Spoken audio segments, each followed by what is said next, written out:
There we go. Should be working now. Sorry, a little rusty at this. Yeah, but just thanks for tuning in again. Cheers. You could say I was getting a little bored, a little lonely, so I decided to stream on YouTube.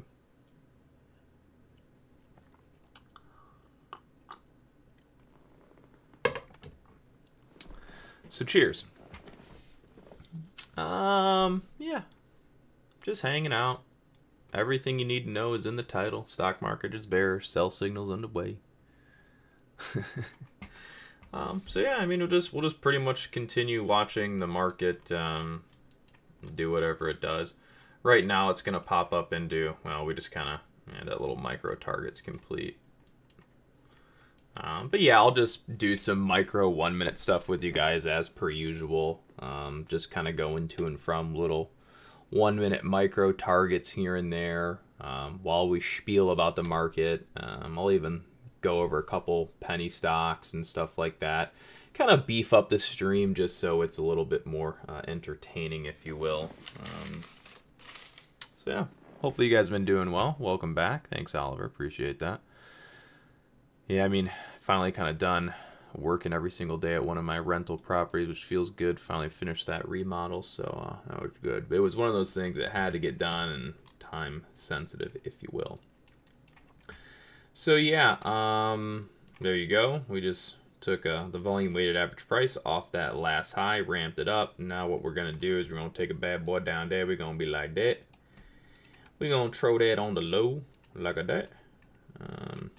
It's kind of a goofy one right now. It's nothing crazy, but ultimately this is kind of our current support over under and arguable target, and we'll just let this thing kind of work itself for the moment. Don't really need that anymore. That one's done for.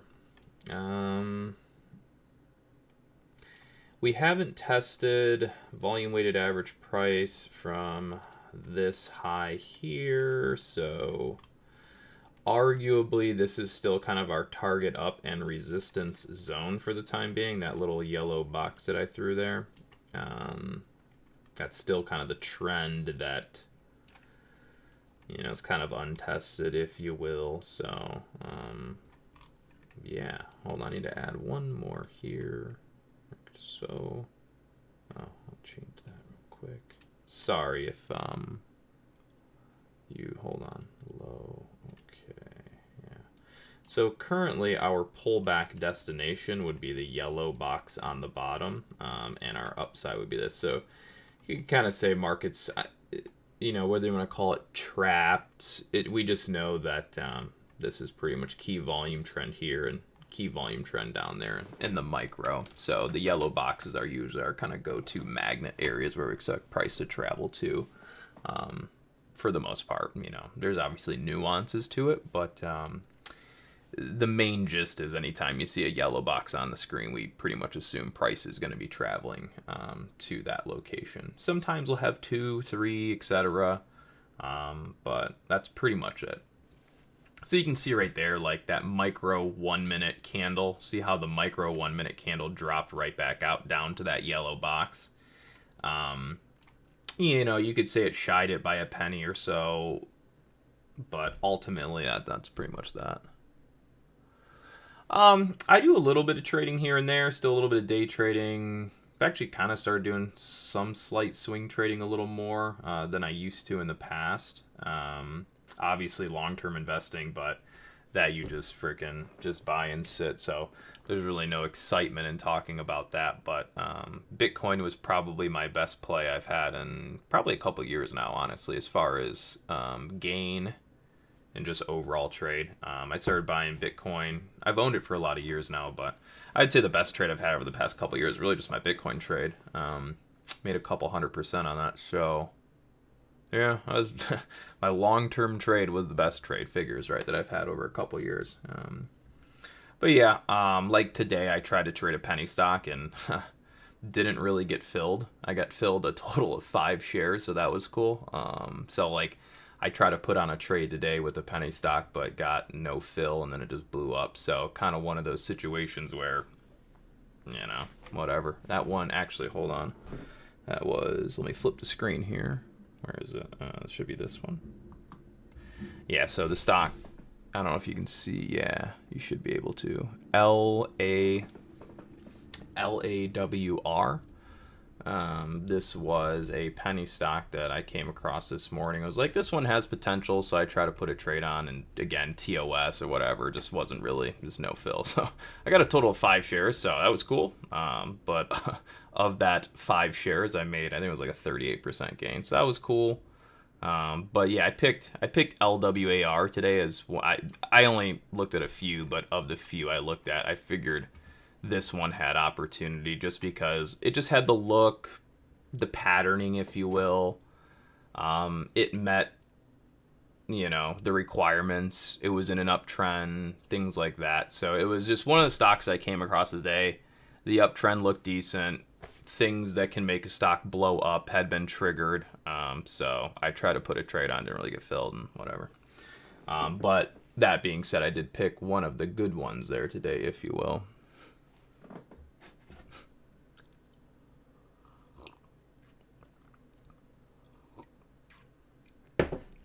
So that's always good. All right, back down to, should be TradingView. So yeah, so back over to TradingView again, same jam. We're just kind of watching this thing do what it do. We did hit the 2618 extension of today's algorithm. So, first tag 261, arguably kind of a bouncing area. So I can see, bouncing going on just because of that alone.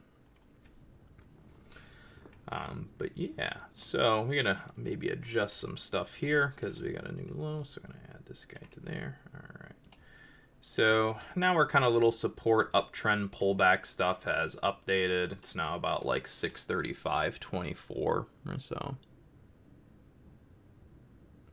I might try to do, like I said, I kind of itching to get back to doing some live stuff here, so I might do some more stuff here and there.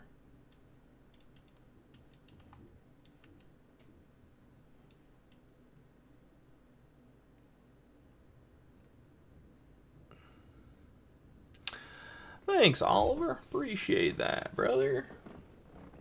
So again, you guys can pretty much see by the screen here. So like in the micro, what we can maybe hope happens, if things move easy, it would just be the market's going up into these VWAP, just like that. So you see how that just happened? So that's the market playing nice, going to the levels you want. If I were to zoom in, you'll see that as far as, accuracy, I mean, the thing, you can see the wick on that candle is pretty much right on that VWAP, so whatever, we would call that a hit. All right, so the top of our yellow box target has been done, so that's good. So that sort of trade idea, analysis, whatever you want to call it, would be complete. Now I would just, kind of say to myself, well, what's next? So same thing, we have support trend down here. So the yellow box on the bottom, that is untested. So if at any point, whether it be now or later, the market wants to top and then start to pull back a little bit, we may expect that pullback to be down to that yellow box. So arguably, with the way the trend and the chart currently look, I would be looking towards this yellow box on the downside. Maybe not in this exact moment, but that's somewhere where the focus is now at. If the market wants to keep going higher, I just haven't taken the time to look upwards to see what might be attractive. So I will do that now.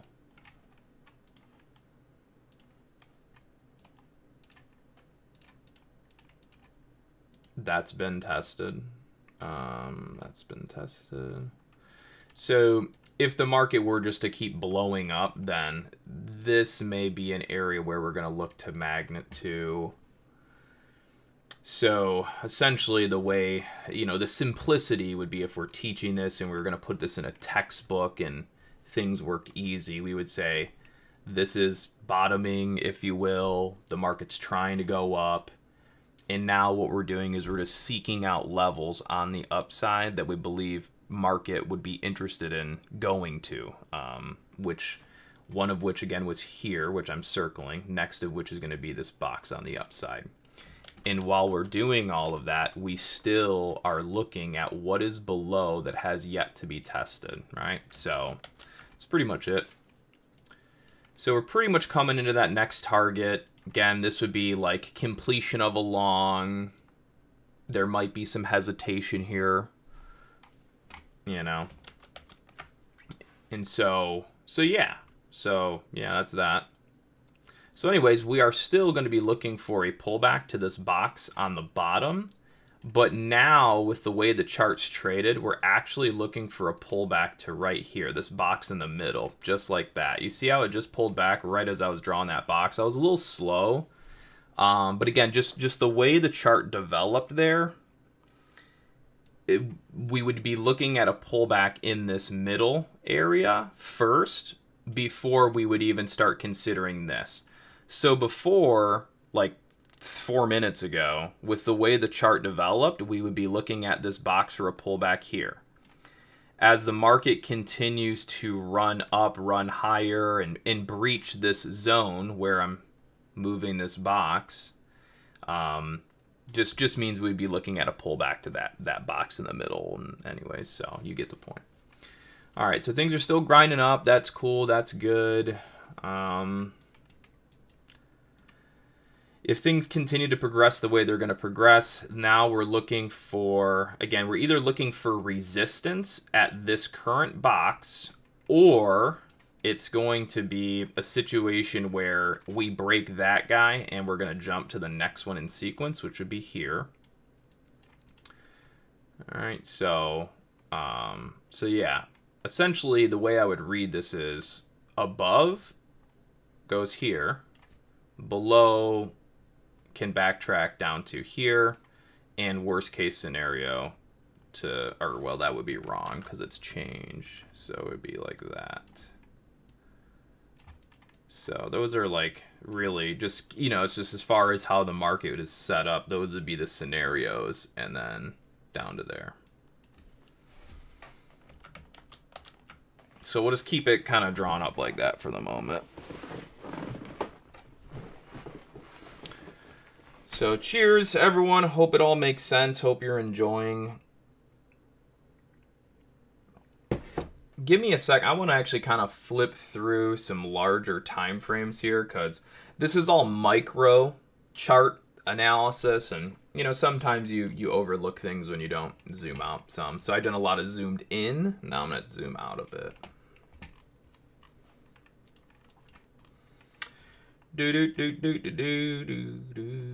Yeah, so looks like we have, it's debatable, but there is an untested 5-minute here. So I'm going to make this one a different color just so we kind of know. Make that blue.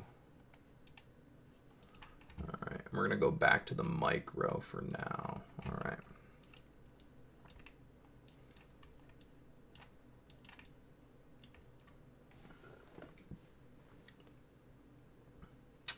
I do see I actually kind of missed something in here. The micro 1 minute. So this pullback, I can already see it. So ready, if I take a VWAP, right? If I look at my screen, if I take a VWAP and I anchor it to this green candle in here at 12:15, it's probably going to be catching this low. So we'll try that real quick.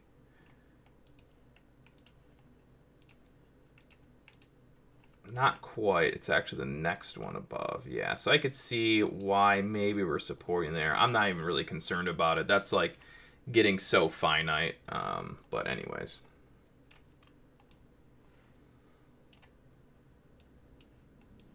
All right, so basically we've come up to, again, yellow box. Same story as it always been. Yeah, like I was saying before a couple minutes ago, we have some untested 5-minute stuff up here. So it's possible we're trying to run up to this 5-minute, but we're already on a 5-minute right now. But anyways, yeah, so. Ooh.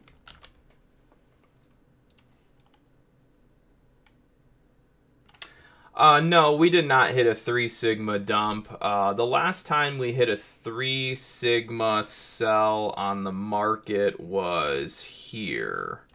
So when the market was hitting around 3 sigma was right here. That's where, I mean, I bought some long, whatever. So last market dip, this was 3 sigma. That's where you're supposed to be buying long back to the market. Right now, I think that I could check my other chart here, actually. 1 second. So if I flip this, you should see a SPY and a QQQ chart. There you go. So if we look here, I think we just ran into, I think we're trading +1. Yeah, so we hit +1 on the daily. So we're getting, we'll just say, we've been a little overbought on the market, if you will, being at +1. It's not even really overbought. It's the normal distribution to the upside to a degree. But yeah, we're trading +1 weekly, +1 daily. So yeah, you're a little... the market's it's been appreciated, it's appreciated quite a bit. So you can't, looking at the market, buying right now, the way that I would look at this, right? If I was thinking long-term portfolio, dollar cost averaging, right? Let's just say that I'm buying the market every week, a couple $100. I would be buying at what I think is above good market value. I would like to be accumulating at the white line and or below, right? So you can almost think if your dollar cost averaging were like a gas pedal, right, and it goes faster in terms of buying more when things are lower, and then the foot comes off the gas pedal for how much you're buying as things go up, then you would be on like low dollar purchases, or just not quite as much. You might take, instead of it being $100, you're buying $50 up here, and then as it comes down here, you're buying 150, $200 a week, so on and so forth. So we're trading +1 on the market. It's not particularly extremely overbought, nor is it on sale. It's just meh.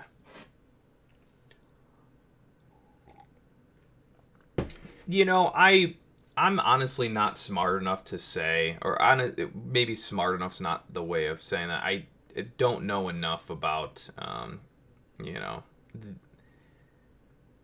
if you will, the economy or economics and, geopolitical and events and what's going on in politics, to say if we were going to go into stagflation and things or not.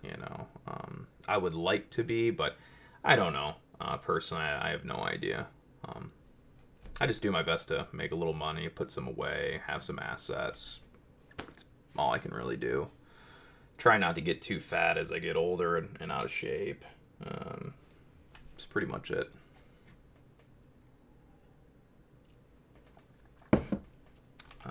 Yeah, but anyways, let's, where are we at? What chart are we on? Oh, yeah, we're looking at SPY QQQ. Yeah, we're trading +1, things like that.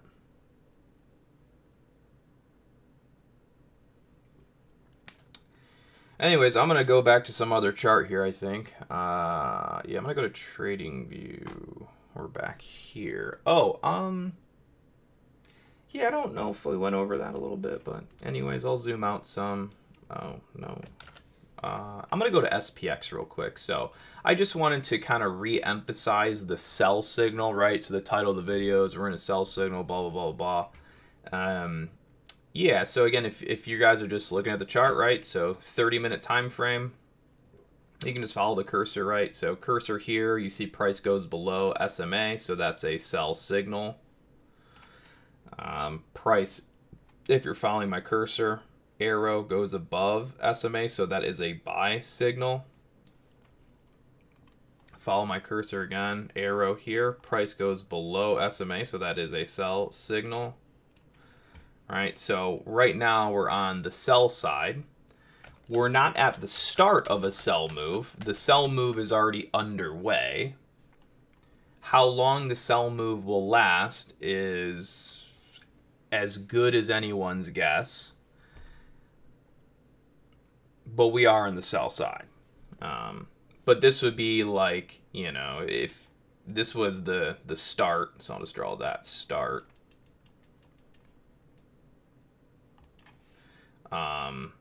You know, is this the finish? Question mark. Who knows, right? Don't know. Is it the finish? I have no idea.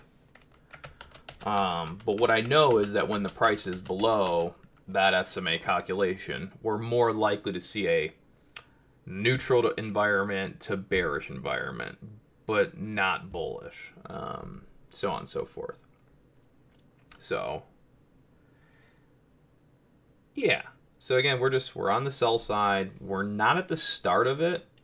We may or may not be in the middle of it, at the end of it, either way. But bottom line is we started up here. We had a huge dump today, so we've already have a really nice leg down. This is more likely a situation where I'd assume that, you know, we need some of the SMAs to catch up, right? So it's kind of one of those situations where, does it go down more? Sure. Again, I don't care, but I personally would like to see some of the computerized SMAs, simple moving average calculations, start to calculate lower towards price action and start talking to price action a little more. And so on and so forth. But in the meantime, we'll go back to this 1 minute chart. That's SPX. We're going to go back to SPY.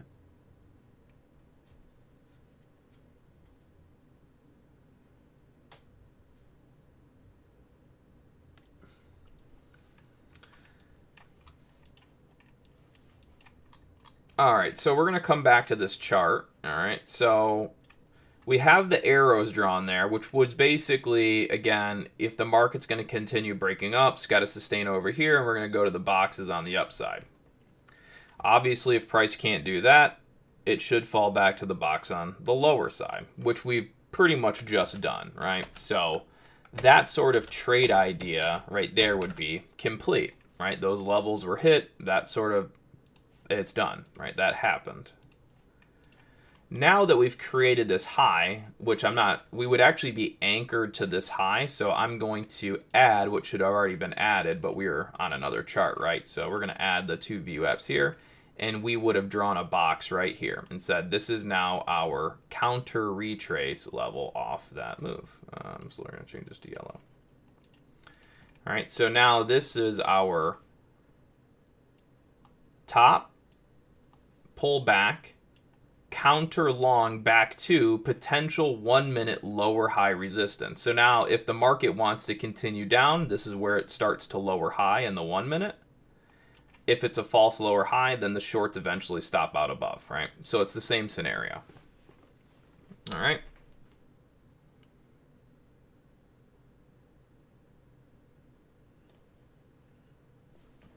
All right, so you see how the 1 minute is, I know there's some squiggly lines on there, but you see how the 1 minute's come into the yellow box. It's rejected. So the 1 minute micro time frame is in fact selling into that lower high.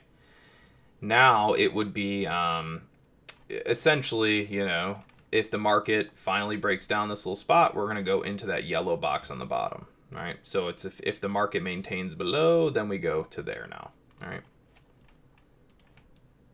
So I'm going to delete this one on the top off so there's no kind of confusion there. We'll take that off, take that off. We'll take this little circle off. We'll take that little circle off. Circle off. All right, so take this off, take this off, take that off. It's actually, all right, so in the worst case scenario for that little sell move is if the market fails to break down that little mini support, and if so, then it pops right back into this yellow box here. So I'm going to take this one off. Now it's either that or that, right? So in the micro, it would be either this thing falls out, drops out, or it's going to kind of do like a long back to about there.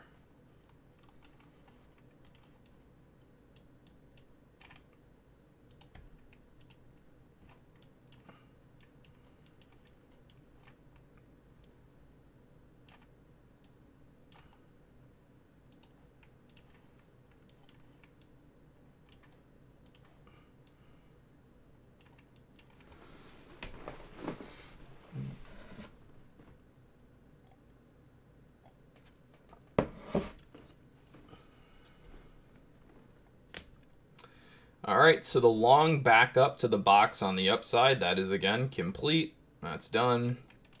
And ladies and gentlemen, this is, I mean, in a nutshell, I mean, I think a good way to explain a lot of what you're seeing here on the stream and what I'm doing and showing is merely just how I would say a lot of, for lack of better words, would be how high frequency trading computers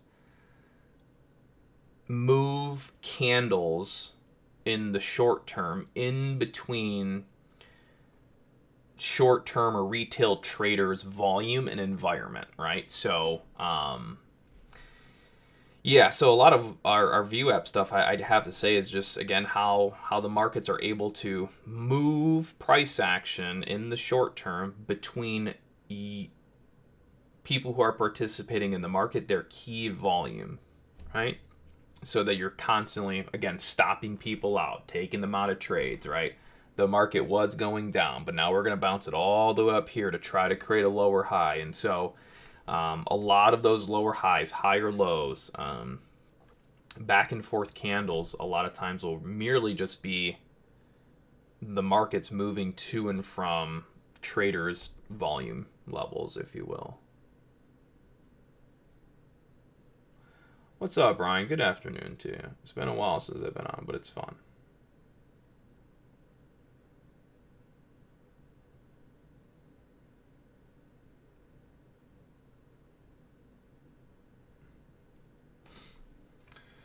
Do.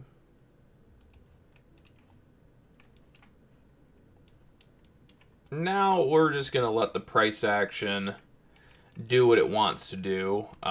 This is kind of a scenario where, again, a lot of people, not a lot of people, but just, again, a lot of back and forth here, or a little bit of back and forth. Clearly some people and volumes getting kind of trapped within that.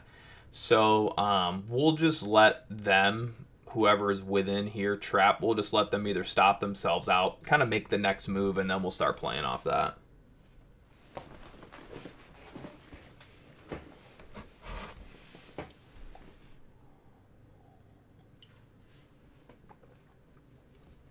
In the meantime, we will flip to some market internals.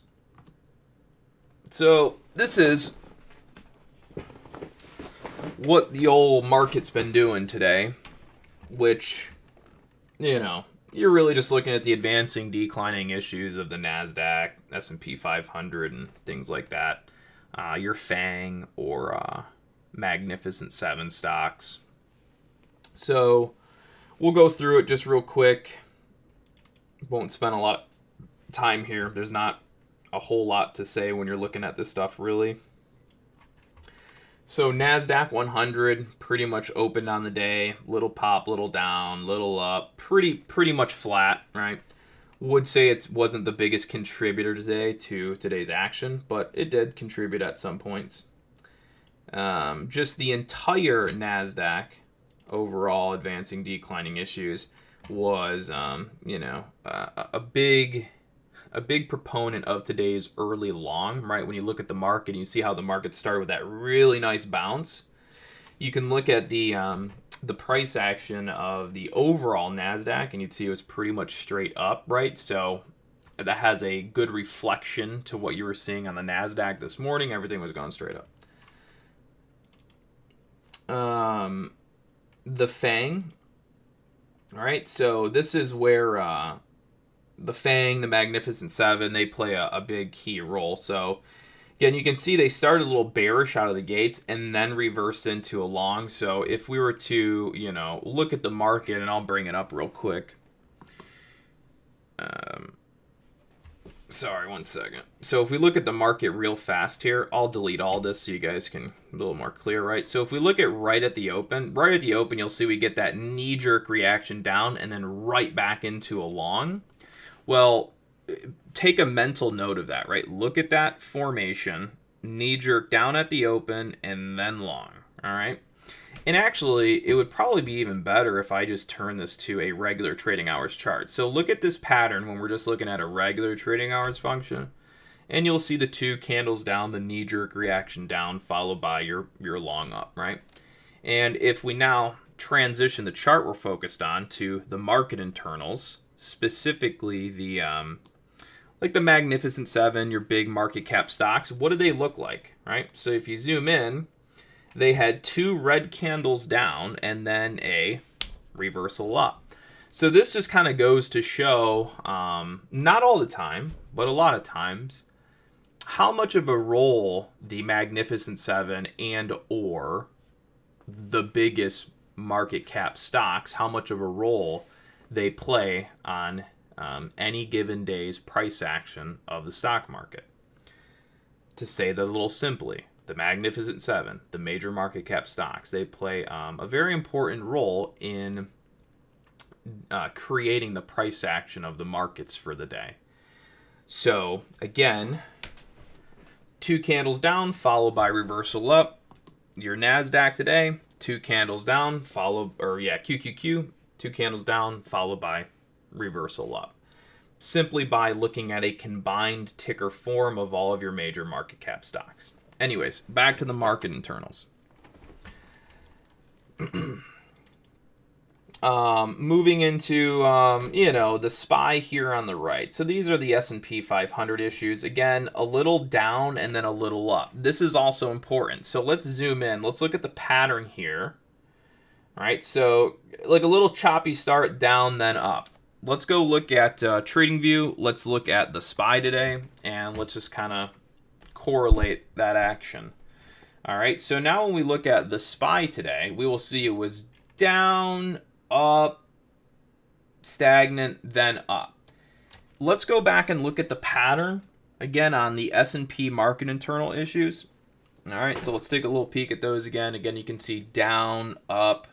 Go look at TradingView. You can see it was down and up, but not quite as down, right? So remember that though the S&P issues may have been going down a little bit, you see how they're all wedging down to start the day, then up. Again, your major market cap stocks were not really doing that. See, your major market cap stocks only went down for 2 minutes to start the day collectively, and then up. Whereas the S&P issues were down for a few minutes. So again, you can see how the bullishness of the Magnificent Seven propped up the S&P 500 price action more so than what it looks like on the S&P issues, right? If you were to look at the S&P issues, you would go and you're like, all right, well, the S&P's down, and then you go look at, again, your chart of the SPY, and you go, well, the actual price action isn't trading down quite as much as what the market is saying there. And again, that's because the Magnificent Seven are rallying super strong. That's why it was keeping that bottom developed better on the S&P. Anyways, that's a little nuanced. Maybe that's a little annoying or confusing. Apologize if it was, but yeah, so all in all, just a little recap on the market internals today. All pretty basic stuff, I guess, maybe. All right, let's flip this bad boy back to the SPY and see where we at. All right, so again, you'll pretty much see we went to that yellow box. Really, the yellow box should have been moved down to here, but you will see now, see how we kind of did like this double top move, right?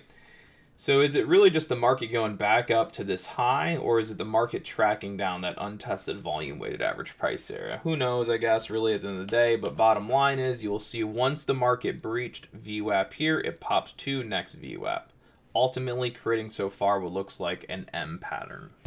All right.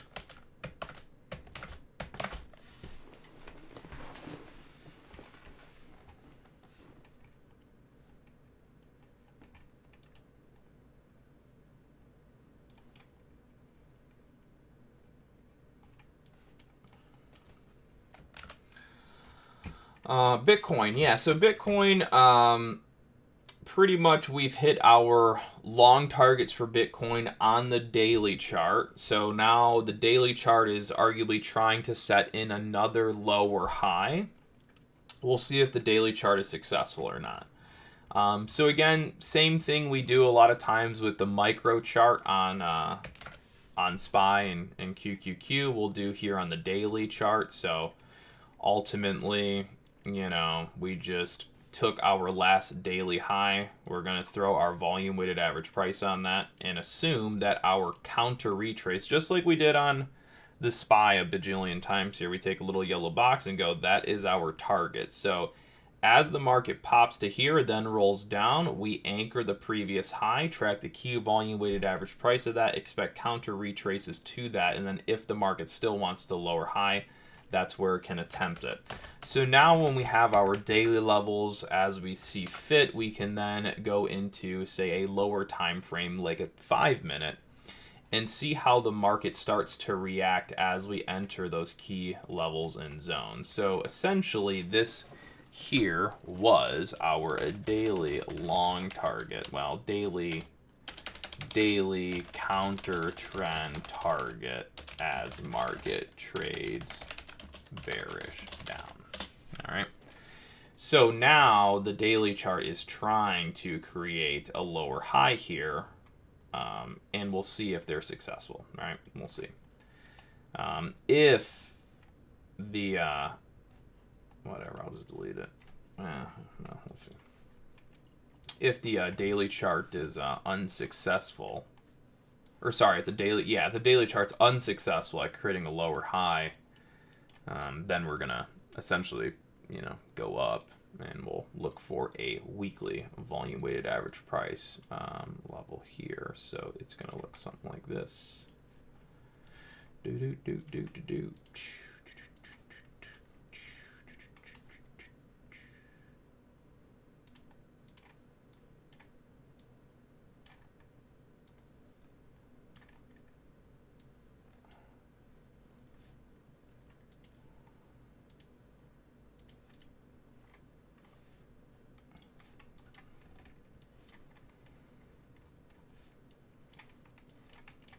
So just how we were kind of looking at it before, essentially, if the daily chart fails to hold lower high and resistance and it breaks out and up, we will be targeting to 113,000, 112,000 next. If no resistance, whatever is to be found there, then next level up is going to be 115,000 to 118,000. And all of these targets will go down in price for every day that passes. So $115,000 target in 2 days from now might be 114,800. All right. Good afternoon, so on and so forth. Hello, everybody.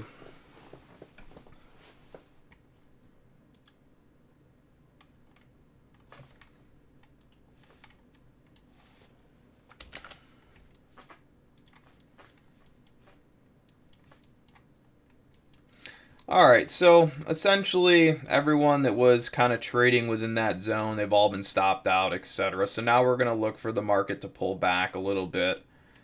I'm adding the levels that make sense. This one's kind of goofy just with the way it's, so this would be pretty much our expected pullback zone for the moment.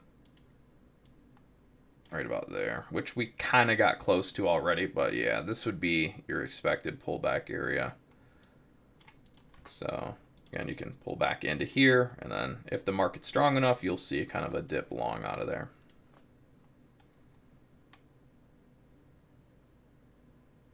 Yeah, so if you're looking at this pattern, right, essentially what we're doing is this is the previous high, right? See how this is a previous high? I'll map that off with like a blue. I'll change the color of this. We're going to map this off to blue or something. So that blue line, that's the previous high. So essentially, it's the same old, that's a breakout of a previous high. Everyone who chases it up long, we're going to just basically take them right back down to the breakout level, generally speaking. So now we have back tested where the breakout's at, the key volume of the last leg up. So if this thing wanted to keep continuing higher, this is where you'd start looking for that potential micro higher low or support, and so on and so forth. And, oh, Nikes, let's take that off. There is your green candle, like so.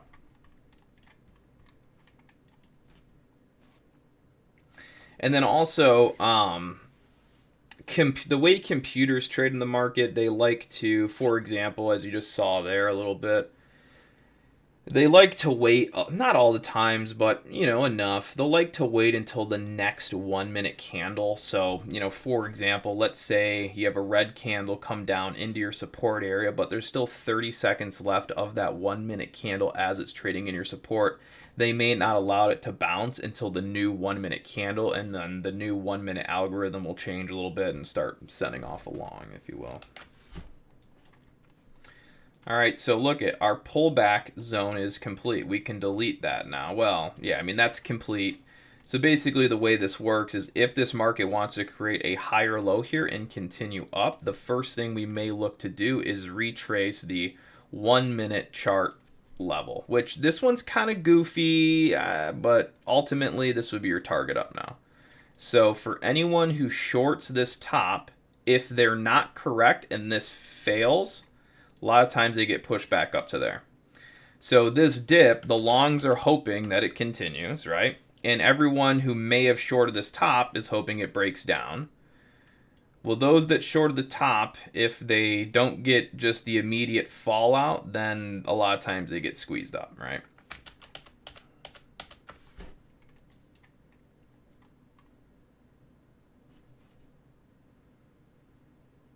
And this one is, it's kind of goofy because you have a split here, so realistically you should be anchored like this. So the lower high scenario for the top of that market is really like that. But it's just a goofy kind of, but anyway, so the way this will work is, again, if we can take out the low side of this yellow box, then above, the micro shorts will be taken to that upper level like that.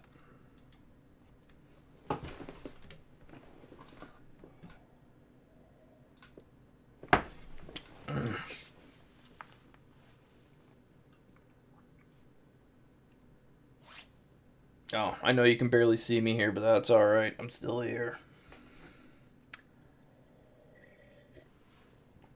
All right. So as we can see, the selling off the high was strong enough for the moment, right, to essentially resist this little box, right? Because that's where the key volume trend is off the high. So if they want to lower high it, it's got to be there, right?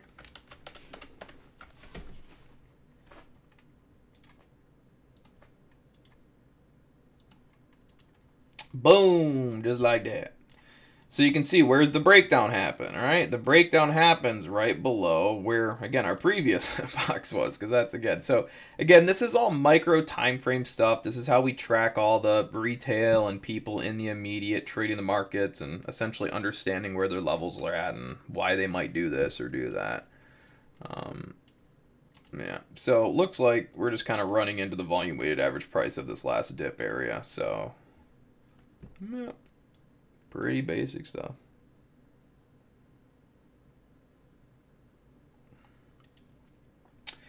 Yeah, you're right. All major markets are red. The market Milan, absolutely. The market's been in a sell signal since Friday when the S&P 500 broke down the price, I think, of 645.50. Yeah, so all major indices have gone red since 645.50, since about 10 o'clock last Friday is when we started to enter a bearish breaking market for the time being. Oh, my leg does not feel good.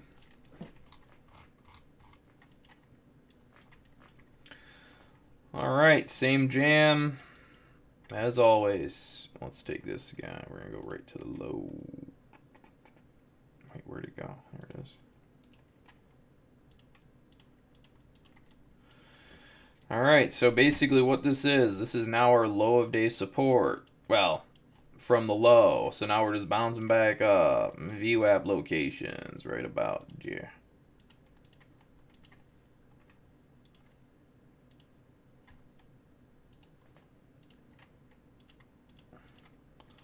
So this is current retrace location right there.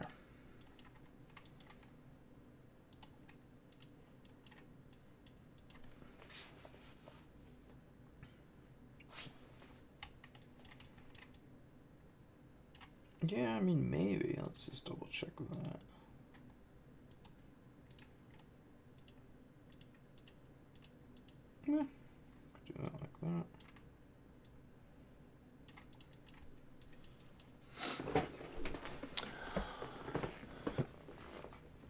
Do we think? I mean, I guess I don't really know. Milan, because you say, do you think precious metals can continue to rise if the SPY keeps falling? Um, I mean, my first thoughts of that would be for the past, however long the market's pretty much been on a bull market for the past like year or so, year and a half, 2 years, or whatever it is. And the precious metals market's been going up the whole time.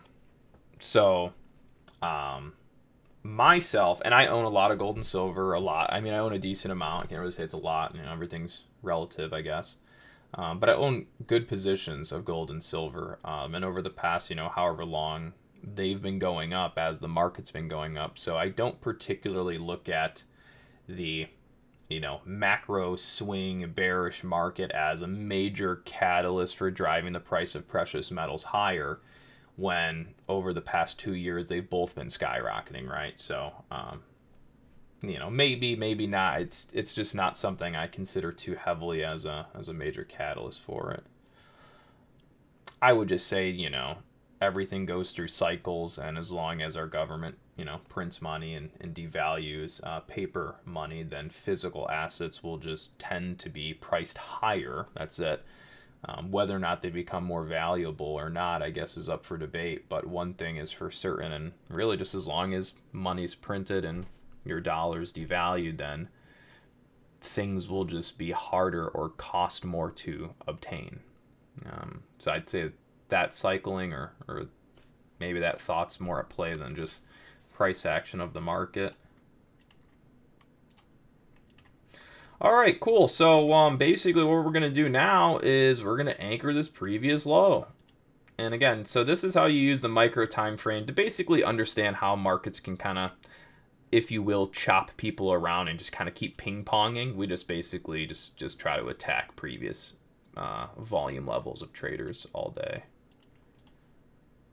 So now our pullback support level is going to be about here, unless something else develops along the way that would change that, right? So now the yellow box on the bottom is essentially a counter target back to long. Whether the market pulls back here and then does that, or the market trades higher and this comes up and we catch it later, that's pretty much that, right?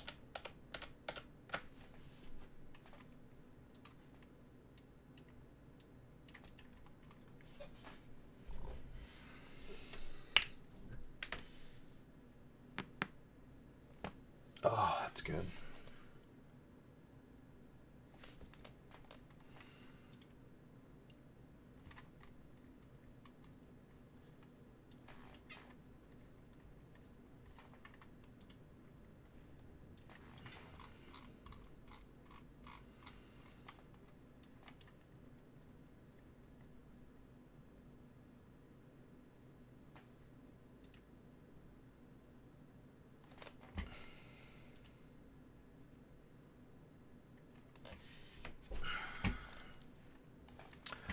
All right, so we're gonna flip it to this guy here. I'm just gonna kind of run through some of the old penny stocks that kind of popped up today and just kind of see, see what happened there. Again, I've actually been kind of trading some penny stocks as of late a little more, and actually been doing pretty decent. So I'm kind of happy about that.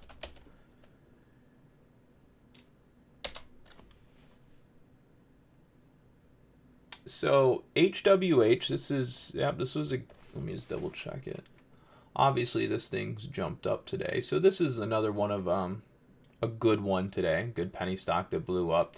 It's actually, you usually don't get penny stocks blowing up on days. Well, it's not as frequent that you get a penny stock to blow up when the market's in a sell signal. Generally, penny stocks trade better when the market's in a buy signal. But that's not always a one-to-one statement, if you will. So looking at this guy, yeah, so looking at HWH today, Yeah, HWH started an uptrend around the price of $1.64. So this is kind of one where if you were watching the after hours trade on HWH and you had seen it break up over $1.70, at that point you could say the market is trying to start an uptrend on that stock. And your uptrend support high or low would be over $1 like seven, what did I say, like $1.60, $1.75, the yellow line. So essentially if HWH stays above the $1.70, the uptrend is intact. And so today, after HWH started an uptrend, well, it would have been Friday after hours. So Friday after hours, HWH goes into an uptrend over $1.67 or so, give or take. And then this morning at 2:40 a.m., 3 o'clock, when all of you guys are sleeping, they created the back test of support and then higher loaded up. And then about 5, 6, 7, 8, when most of retail is waking up, they pretty much just drowned it out. And then going into the open, they blow up the stock HWH and continue the uptrend that started in the after hours session last week. So HWH, again, is a good example of a stock that started an uptrend on Friday. And at the early wee hours, they manipulated it higher off the uptrend. All right. So again, generally speaking, when it comes to a penny stock, you want to be looking at them, attempting buys on them the day or the day after they start uptrends and they're in that pulling back to support. And you don't know exactly which stocks the market is going to send buy algorithms off on. And that's kind of the nature of the game where, if you're looking at penny stocks, and you have a biggest gainers list, there could be 5, 10 of them that pop up for the day. Maybe 3 of them are good. And it's just those 3 that the system decided to put the buy algorithm on. So multiple stocks pop up. They all meet the uptrend requirement, but some of those, the industry will put the buy algorithm on. So HWH was one of those stocks that the industry put the buy algorithm on today, and now it's up a few 100%. And that same thing, that same little spiel ties into LAWR today. Right? If we look at LAWR it's similar but not quite, where it actually started an uptrend a few days ago, maybe a week or so ago, and it never broke that uptrend down.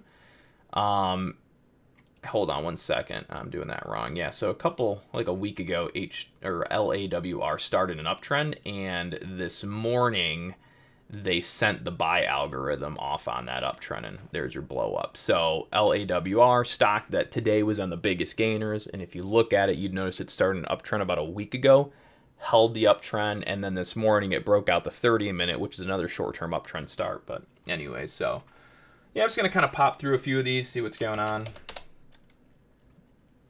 SMTK, so this is another one that started an uptrend today. That's why it's breaking out. So if we zoom out a little bit and we look at the chart here, so we're going to go to, sorry, one second.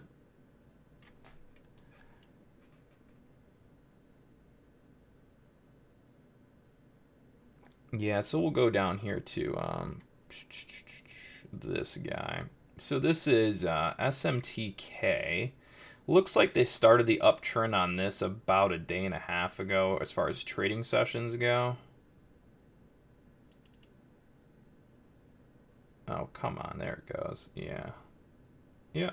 So, right, if I zoom in here, I'm going to increase this guy here. Yeah, so if you look at SMTK, and I'm going to zoom in here a little bit. You can see when the uptrend started a couple days ago. Hold on, sorry. I don't know why it's being, there we go. All right, so I'm going to zoom in here. So this is where you can see the uptrend was started back at about like 60 cents or so. All right, so right here is where the uptrend starts on the 30-minute, right above that SMA. So there's the uptrend start. there's the back test of the SMA, along with the secondary back test here. Right? So this stock remained in an uptrend, and then today they sent off the buy algorithm on it. So you can see it held uptrend nice for a couple days. Buy algorithm goes off today. So that's the that was that, yeah. But anyways, yeah. So buy algorithm went off on SMTK today. Pretty straightforward stuff. But again, it's all about finding those penny stocks when they start popping up a little bit. The ones that are just starting uptrends. The ones that are just starting uptrends, those are the ones that are more likely to have good performance. So like CARM, let's see what happened here today. So CARM, poor performance since the open, but this is one that they really just sent the buy algorithm off on, didn't do a back test. That one's just meh. It's not even. But might have a trade when the 4-hour catches up. So this is one where you could even look for a long play once the 4-hour higher low trend maybe catches up.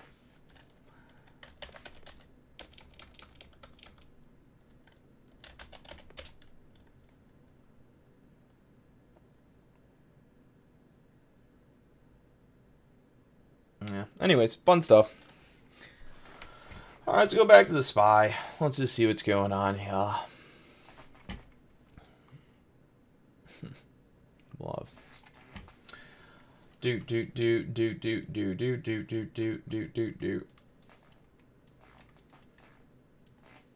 Oh, is it bouncing? Oh, the market is going ops. All right, so this is where they're turning it into more of a forced long. So basically, you can see we've anchored to the low. Instead of pulling it back and creating a higher low at that box, it just squeezed up. So what we would then do is we'd start chasing the price up by doing this, anchoring to that leg.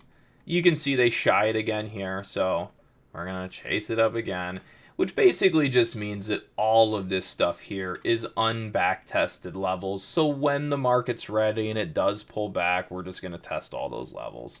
But ideally, when you start to see scenarios like this where you are anchored to a low, price goes up, fails to pull back into that zone, it just generally means that the move has strength to it, or somebody's been caught off guard, like someone's getting short squeezed, right? So someone's off guards, and instead of pulling the market back, he just exits and squeezes the price up, right? So when things start having strength in one direction, you'll start to see these scenarios of shies. And when that happens, it's okay. You keep chasing the price up a bit with your VWAPs, and eventually when you get weakness, you're just going to come back down and test all those levels. So right now, our pullback target would now be this yellow box right there, that first zone. Then if you took out that yellow, it would be here, right? So those are your two pullback destination levels right now. The lower one is only accessible once the upper is broken. So right now, this is the pullback potential higher low support, and or failure point down to there.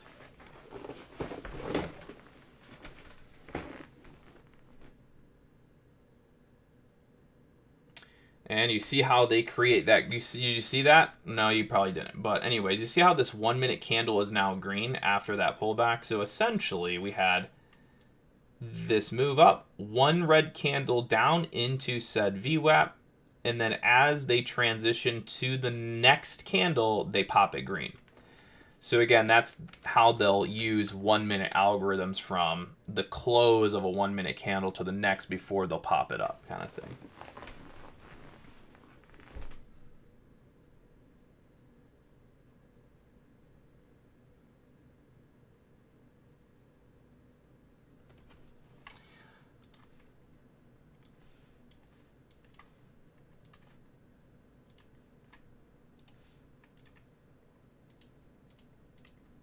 Again, we could also very well be doing our 30-minute back test here. So obviously, if things keep progressing pretty good, we would expect the 30-minute zone to be tagged as well. We're actually running into the 5-minute tennis. Wait a minute. Wait, what am I looking at? Oh, that's different. Never mind.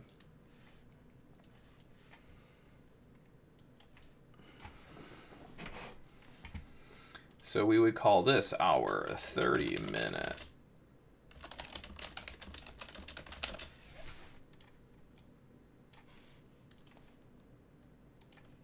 T1.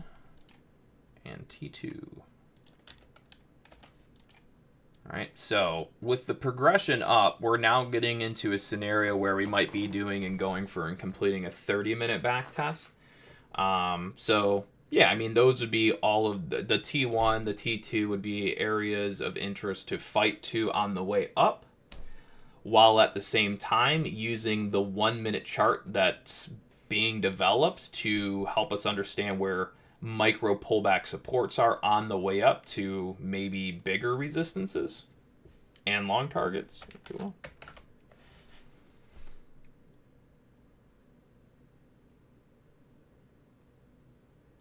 We also have the volatility index, which is failing for the moment to get over like about $19. In $19 on the volatility index right now is the weekly 50 SMA. So as price hits 19 and fails to go over, it's just the weekly downtrend staying intact. So as long as the price is below $19 on the VIX, that would be the weekly downtrend holding resistance.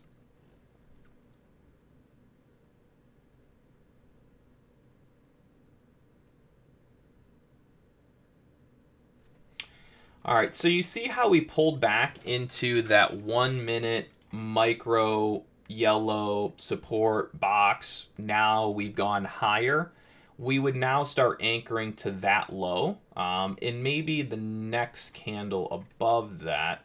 It depends on what happens here. If this thing just flings up to a T1, then we'll probably have to start anchoring the current candle. But otherwise, if it does not do that, then it's just going to be here.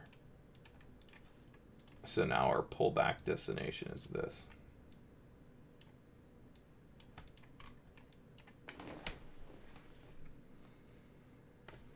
Yep, so now it basically would be pull back to here, continue higher, and or only failure below.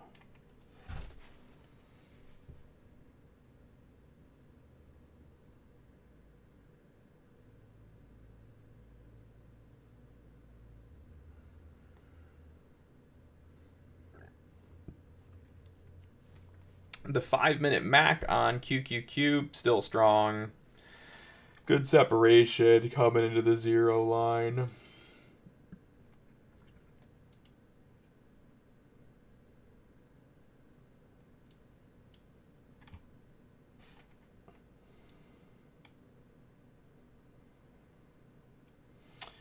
Five-minute MAC on the SPY still. I mean, it's strong. That's cool.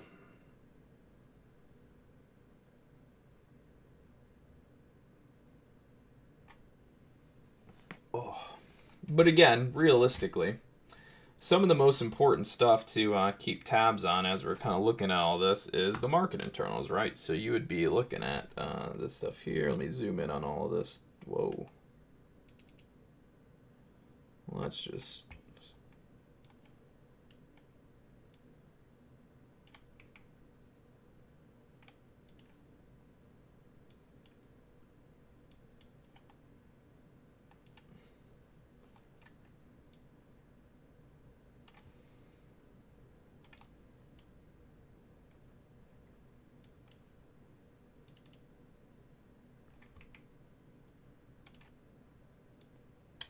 I hate when your charts kind of get out of whack and they just don't want to cooperate good.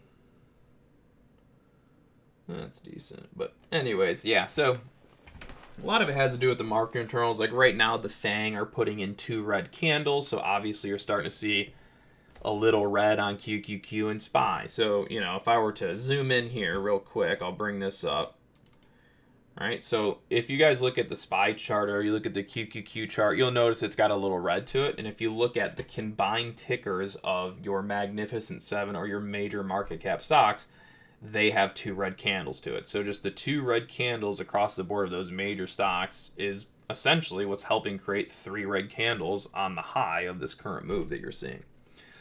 All right, so we have essentially just pulled back into the first yellow box as we discussed, right? So if there's no support to be found here, then obviously you just go down to the next level. Pretty straightforward.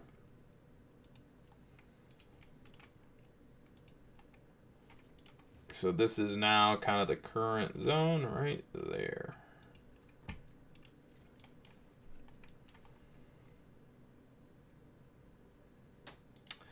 To keep things simple, essentially, this is where, for the long to keep persisting in the immediate, you'd need this to hold support. All right? Or the next level that would arguably be of interest is going to be probably about here.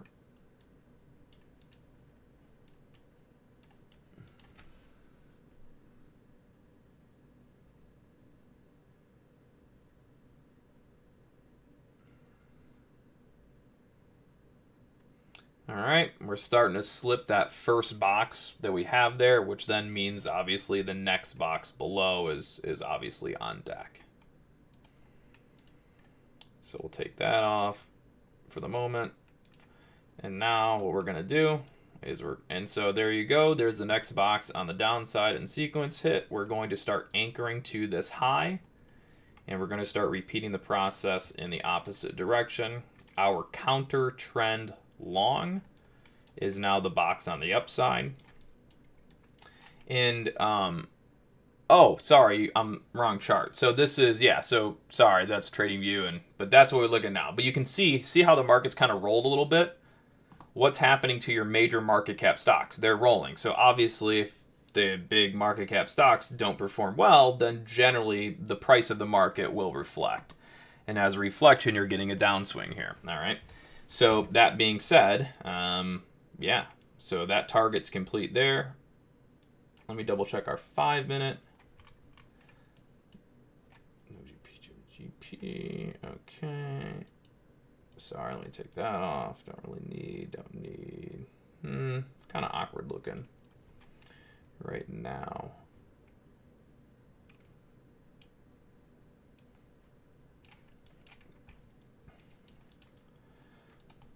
All right, so basically, I'm just gonna leave it like this until I see something else that makes sense. So now the counter long / lower high potential backtest on the micro would be to here.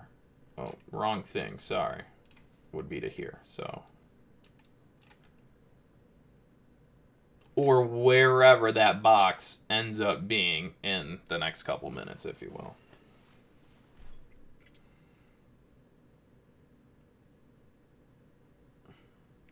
And that's under the assumption that the market trades with some, if you will, function, right? Where we do down, up to create lower high, right? It's less likely that the market just goes like this. It could do that. It's just less likely, right?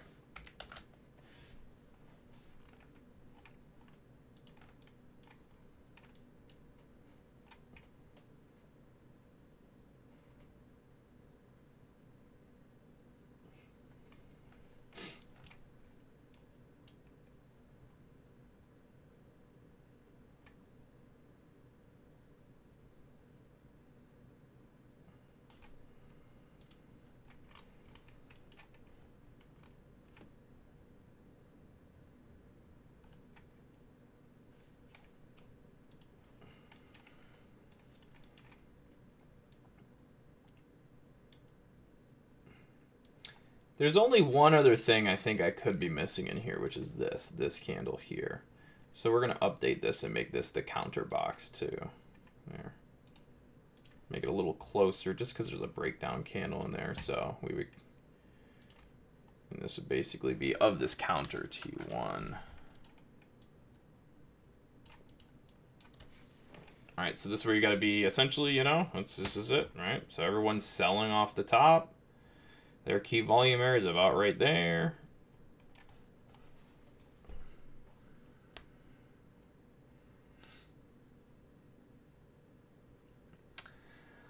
No, not short the Bitcoin ETFs or anything like that. I've been debating a play on MSTZ, maybe some of those guys. I think I'd be waiting for maybe a weekly lower high before really considering it. But I have been kind of debating it recently to start wiggling in something short ETFs. It's just, it's a timing thing. I think we might need to do a weekly lower high before things actually trail down, or well, so maybe waiting on a little bit of a back test. The daily chart's been doing its lower high, so it's once the daily chart stops doing its lower high, lower low, and starts to do a little bit of a daily up, then I think we're gonna be resetting the first lower high in the weekly.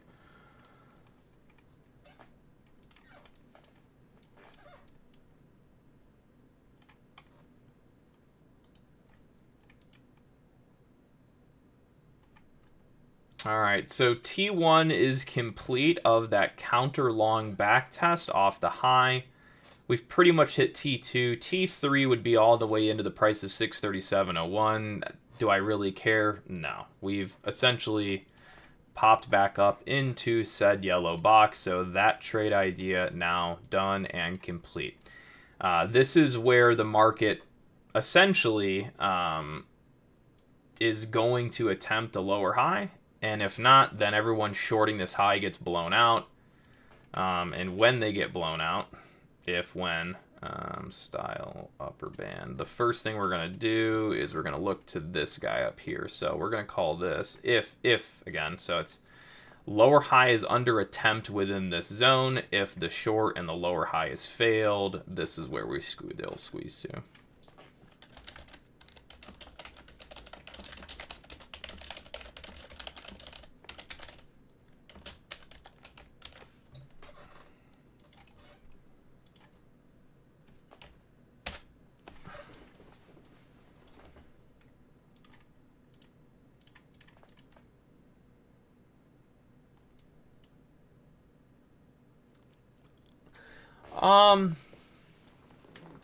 Yeah, I mean, again, as far as Bitcoin goes, and, I kind of have the way I like to look at it. I don't usually veer too much off of that right now, but yeah, weekly lower high, off of weekly volume weighted average prices. Generally speaking, all the lower lows, lower highs, higher lows, and things that I tend to look at for Bitcoin are usually generated using volume weighted average prices off of previous price action. So for me, I would be looking for a back test.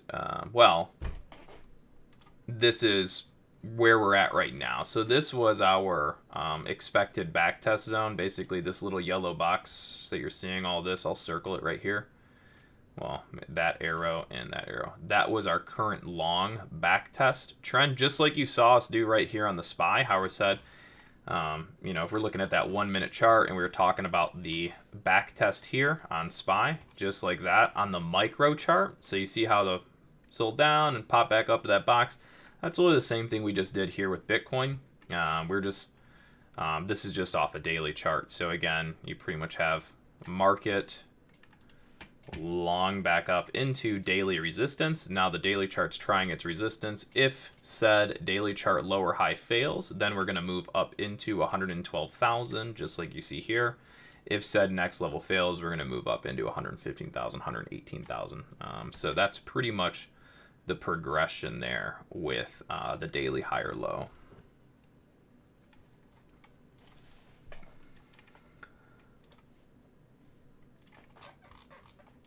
But yeah. So again, like when you say SMA, a lot of stuff I'll look at will just be VWAPs. Not that I don't use SMAs, but I just tend to. I mean, I do, but usually anything lower low, lower high, trying to figure out desirable price levels for the market to go to, a lot of times is all derived from volume weighted average price. Not always, and not only, but a lot of times. Again, we're just basically popping back up into said counter long destination target there for the old market. Essentially, we're just screwing over all of the micro traders that went short that last leg, chased it short. Pretty straightforward. And now if those shorts cannot sustain the lower high, then the likelihood is then they likely are going to squeeze themselves out a little further, even into the prices of 637. Or yeah, 637.20, 637.13. So all right, so we can do a little updating here. So again, we have this little established low here, and we got this little established low here. So We're going to remove this box, and now we're going to do something like this. Take that off. We're going to take that off. Don't need it. And now our said micro pullback target is to about there to there in the event we pull back, right? So it's in this very, very micro thing, there's only two options. You're going to have short squeeze themselves here, or the longs buying this last move up. Algos take them down to about there, and then maybe try up again.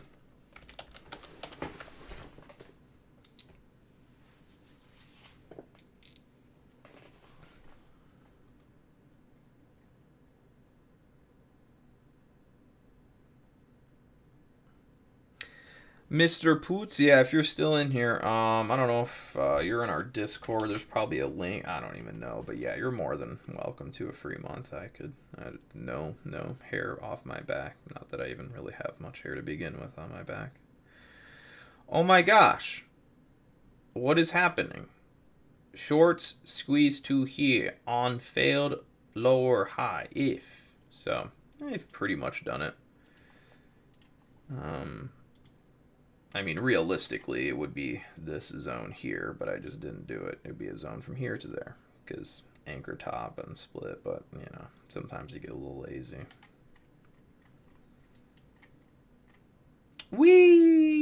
How did we know? Because things can, generally speaking, only go up and down. They literally cannot stay sideways. They can stay sideways in an up and down zone, but literally the price of the market never goes sideways. It's always going up to down in some fashion or another. So generally speaking, if you say the price is going to go up, yeah, it's probably going to go up, because the only thing it could do is go down. So generally speaking, I guess the odds are 50-50. All right, so the short squeeze target of the 1 minute micro trend is complete. So we don't need that anymore. That's done. That's done. So that trade idea is complete. How many correct trade ideas is that in a row on this stream? I mean, shit, that's like, I don't know, maybe like 20. 10? Probably at least 20 little micro trade ideas that I would say have been correct for the most part. So I'd say that's a pretty good free stream for YouTube. That's pretty much all my job is these days, just analyzing the markets for people, doing a little trading here or there. That's pretty much, and being a landlord, and a husband, and a dog dad. That can get challenging at times.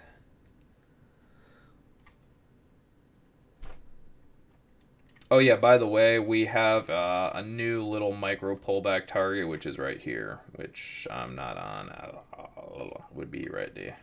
So yeah, we're still on the up. Micro higher lows up. If we blow off the top here, we should be going straight to T1 on the 30-minute target. Let me just double check. Yeah. Yeah, again, assuming that, you know, the market continues higher here and essentially takes out that top, we should pretty easily go get T1. And when I say pretty easily, I mean, that's under the assumption that things just kind of go up and don't do something stupid.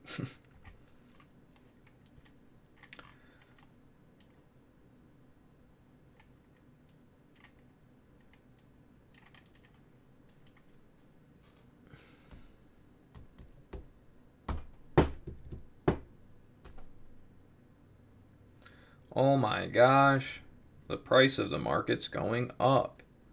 That's weird.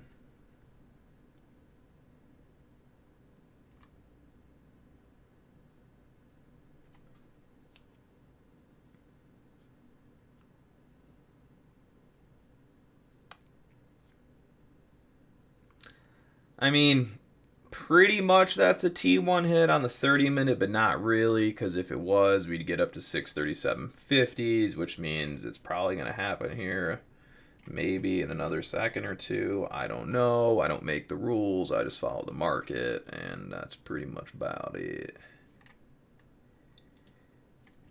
Oh, we got a little more room up. She's not done yet. Come on, darling. You can do it. 637.52. Come on, algos.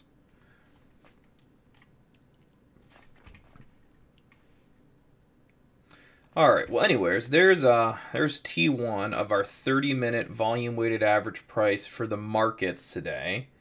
Was the 30-minute VWAP backtest zone always our desired target for the day? No, had no idea until it developed itself. So there's T1 complete. Now the next objective would be getting to T2. Is T2 going to happen without a pullback? I have no idea. I have zero clue. That would be cool, but we kind of have to be careful of potential downside pullbacks because that's just what the market did and does. So anyways, we're going to update things here a little bit. So we still have essentially this, hold on, sorry, this is zone. So this is a zone that we have to deal with at some point or another. There we go. And then we have one there. All right. And then you have the breakout. And now we got the breakout. So it sometimes gets a little annoying, you know, when you have a lot of them you're dealing with. But right now, our first expected pullback as far as the 1 minute micro chart would be here. And then this is the other scenario. So it's like, if this thing just keeps squeezing up, we expect it to go up to T2, right? If it just blows up, no hesitation, cool. If it doesn't just blow up right away and go to T1, then obviously the pullback would be back to T1, right? So failed long to T2 here after breaking T1 pulls back T1.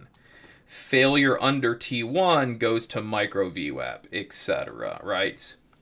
So the best case scenario for the long right now, or longs that are holding, is that T1 holds, goes T2.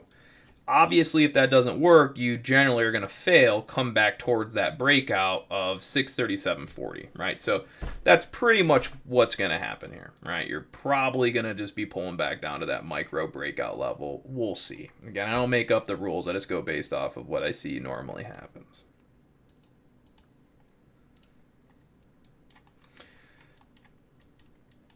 Is this all making sense, or is it just so confusing that you can't make sense of it?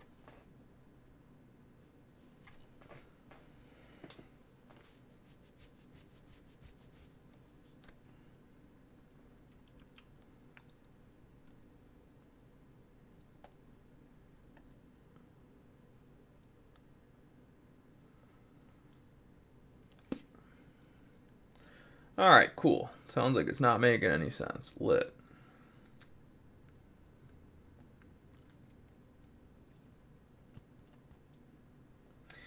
Wee.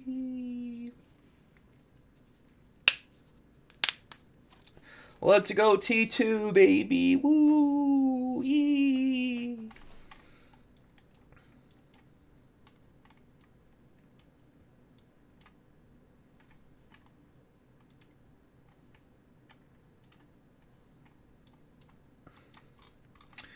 I mean, honestly, at this point, we should just expect the market is probably going to test the 10 SMA too. So that would be SPX to 6392. Double check the old SPY. That would be SPY to 63818. So even SPY into like 63818, very doable.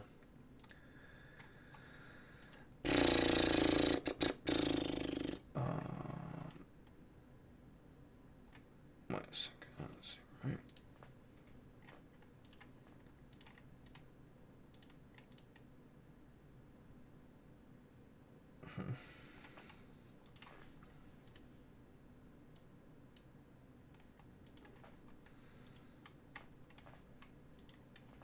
All right.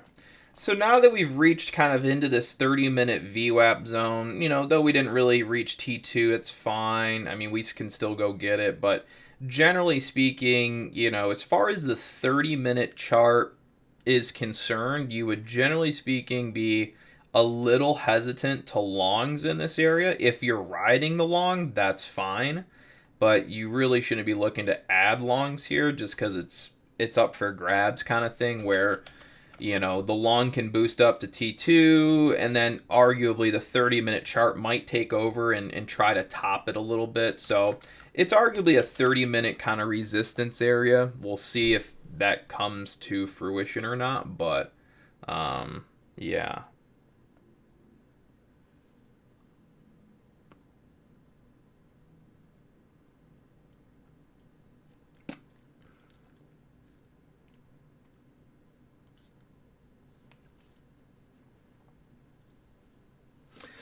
Have a good one, everybody that is leaving. All right, again, just continuing the grind up. Most likely going for T2. Pretty straightforward. I'm just trying to emphasize we've made it in pretty much whenever you get to a long target, people take profit. Generally, and some of you will know that have been in our private streams and research and analysis group for some time. Generally speaking, anytime you hit a long targets generally can be short entries. Short targets are generally long entries, right? Like, for example, if the bottom of the market is here, clearly that was the best short target. And if the bottom of the market is here, clearly that's the best long entry, right? So just remember that long targets tend to be short entries. And short targets tend to be long entries. Not all the time, but it's a general rule of thumb you'll follow, which basically means if you have the right long target, a lot of times there'll be profit taking and then there's going to be a pullback, and I don't know.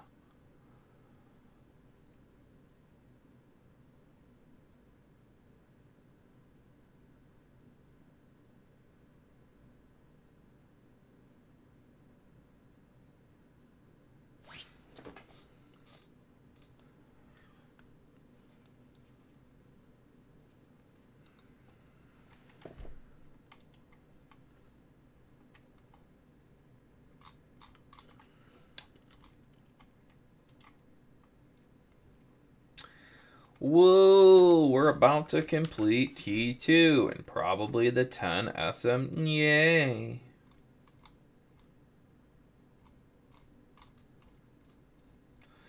T2 complete. Oh my gosh, who would have thought? 10 SMA long complete. OMGeezel. Who would have thought? It is impossible to predict the stock market. You cannot do that. Sometimes you can. Not all the time. Well, that was fun. I would suggest taking some profits on your long if you haven't already. If it keeps going, who really cares?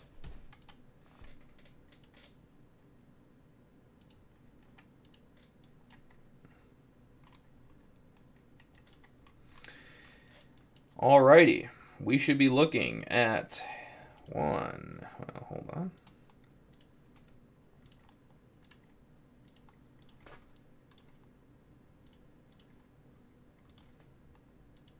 All right, our pullback destination, if we top T2 and the 10 SMA, is arguably that yellow box. That's where kind of that first area would be. So we'll see. Again, I'm not saying you should short this. Again, we're still pretty strong. Everything's okay, but ultimately this can be a profit take area for some longs, and as a result, we could be looking down at these 1 minute micro VWAPs. So I'm going, well, I should leave those on for now.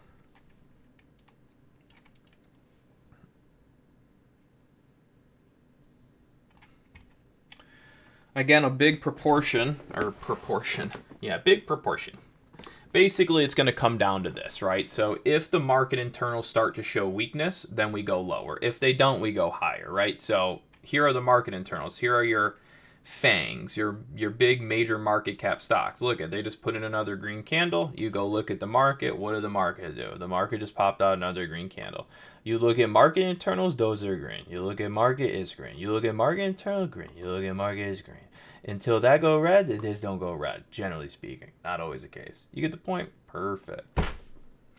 Oh, you see little red candle? You might go down now. You see little red candle? Maybe you go down. You guys like my hair?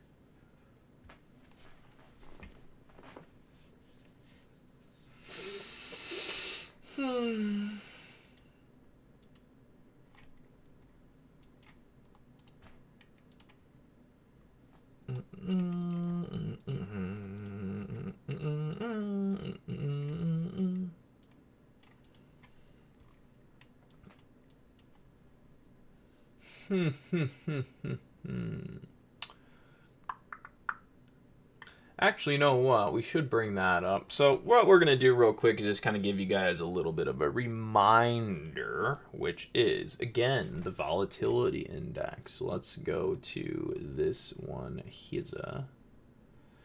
So we're going to go to a 1 year weekly chart on the old Vixer Magoo. Alrighty, so check this out. Ready? Well, maybe not. Let's zoom in, get this organized. Alrighty then. So, whoa, hello. I don't have my drawing tools here, but that's okay. I'll point. See my cursor? You can see that. See where it's hovering? All 10 of you? Right there. Yeah, that one. Or maybe there's more than 10. I don't know. No, there's 10. So you see that 50 SMA? Right? So that was the last time the VIX traded at the 50 SMA on the weekly. As it comes down through it, that would be a weekly 50 SMA breakdown. Essentially, the VIX would be bearish on the weekly. The weekly chart is in a downtrend because it's below the weekly. Then it goes down. And then it bounces all the way back. That would be a first tag, first touch, first back test of weekly 50 SMA that was broken down. So that would be the back test of a downtrend on the weekly. What happens today when you zoom in and you look at the market? And I will go to a pre-market chart here so you guys can see it from the pre-market perspective. So what happens today when you come in during the pre-market session? You see, oh, the market is getting resistance at $19.16 because this would be the weekly back test, potential weekly downtrend lower high. Make sense? As a result, every time the market rejects the weekly 50 SMA, what have you seen today?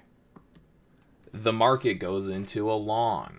So I would contribute the initial long here on the day and this long here on the day as the weekly VIX rejection trade. So these two longs on the market are really the resistance being created on the weekly downtrend backtest volatility index at $19 and some change today. So that's what I call those two longs today. They're a long on the market that's derived from volatility index's resistance at its weekly downtrend backtest. So if the VIX tops out the weekly and continues down, then the market just keeps boosting back up into a long, you know. So we'll see. Again, does that happen? I have no idea. But right now, the weekly VIX is rejecting. So yeah, that's it. That's potential bottom picking, but we're not in a buy signal, right? Like we're using the VIX to top the weekly, create low bounces in an oversold market. Market's not quite in an uptrend yet. We would need the market to get all the ways back to the price of, well, let's do SPY. The SPY would have to go all the way back to $644.62 before it starts an uptrend. Now, you might be thinking, Connor, I mean, that's a long way up before it starts an uptrend. That's true. Uptrends have nothing to do with reversals. Reversal starts when you're coming or exiting or in a bearish territory, right? So you have reversal longs, which only happen after a bearish move. So what you're seeing right now would be more of a counter trend bounce in a bearish environment, right? Until this counter bounce gets all the way above $644.62, it's just a counter bounce that hasn't entered an uptrend, which would seem crazy, but that's the reality. Maybe I can find some good examples of this. 1 second, let's see. Yeah, I mean, here's decent, I guess. This one's kind of decent-ish. Right, so like here, ready? So take this, 2 examples, ready? So here you see the market breaks down. Next day it gaps down. It's long all day long and then gets destroyed, right? So take that same scenario. Let's say we're back here and you hear Connor talking. You're like, hey guys, what you're seeing is a counter long in a bearish environment. So this would be the counter long back to 50 SMA, reject 50, down, right? So that's a counter long in a bearish environment. Go to where we're at today. What do we have?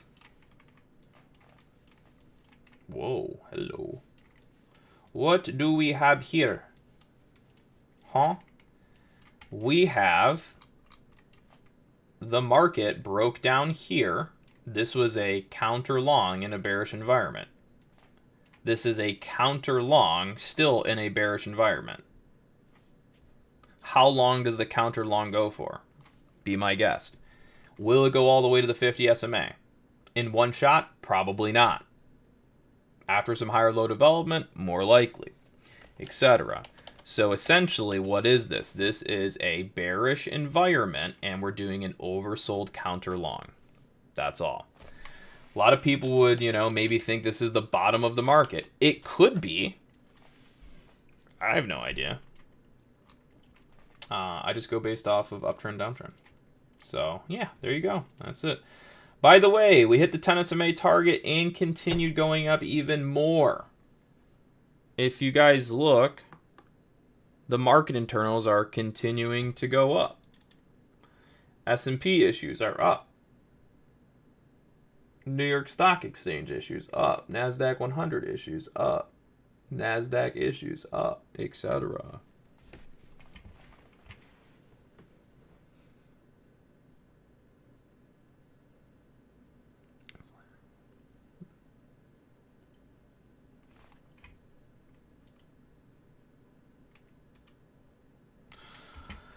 All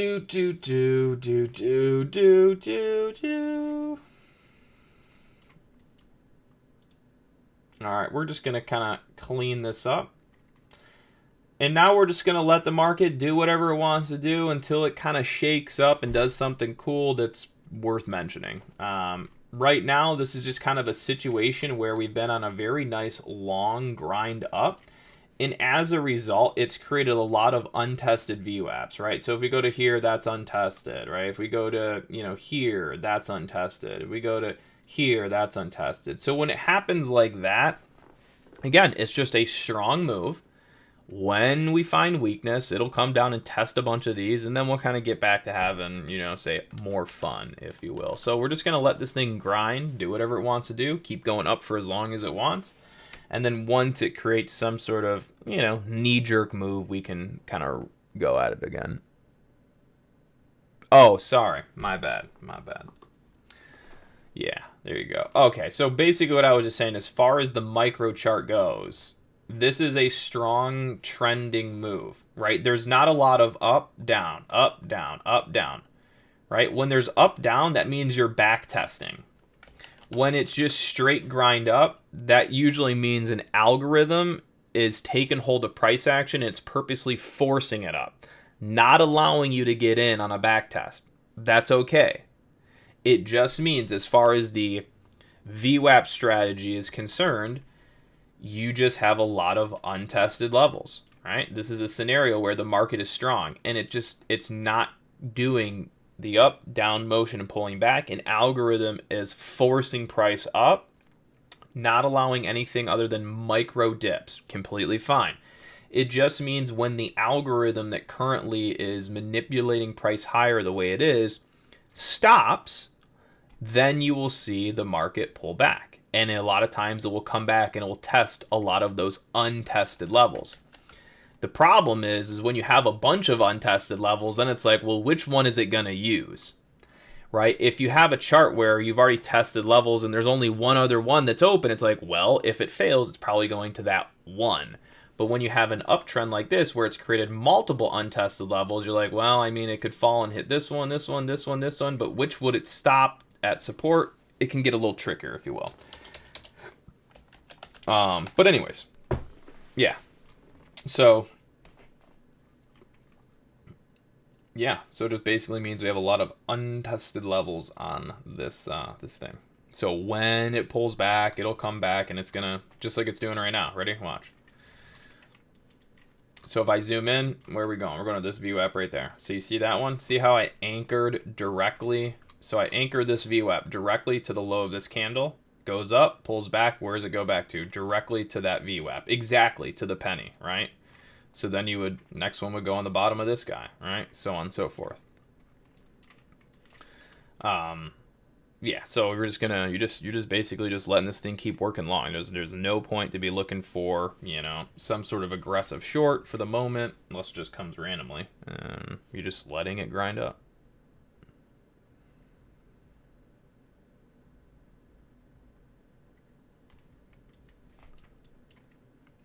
That being said, I will be right back.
Oh, you know what? Here's I think this is a good example for those that might be interested in penny stocks. So this is I would say one of this is a really good example of a penny stock play and what have you. So I'm going to bring that up real quick. All right. Where did this go?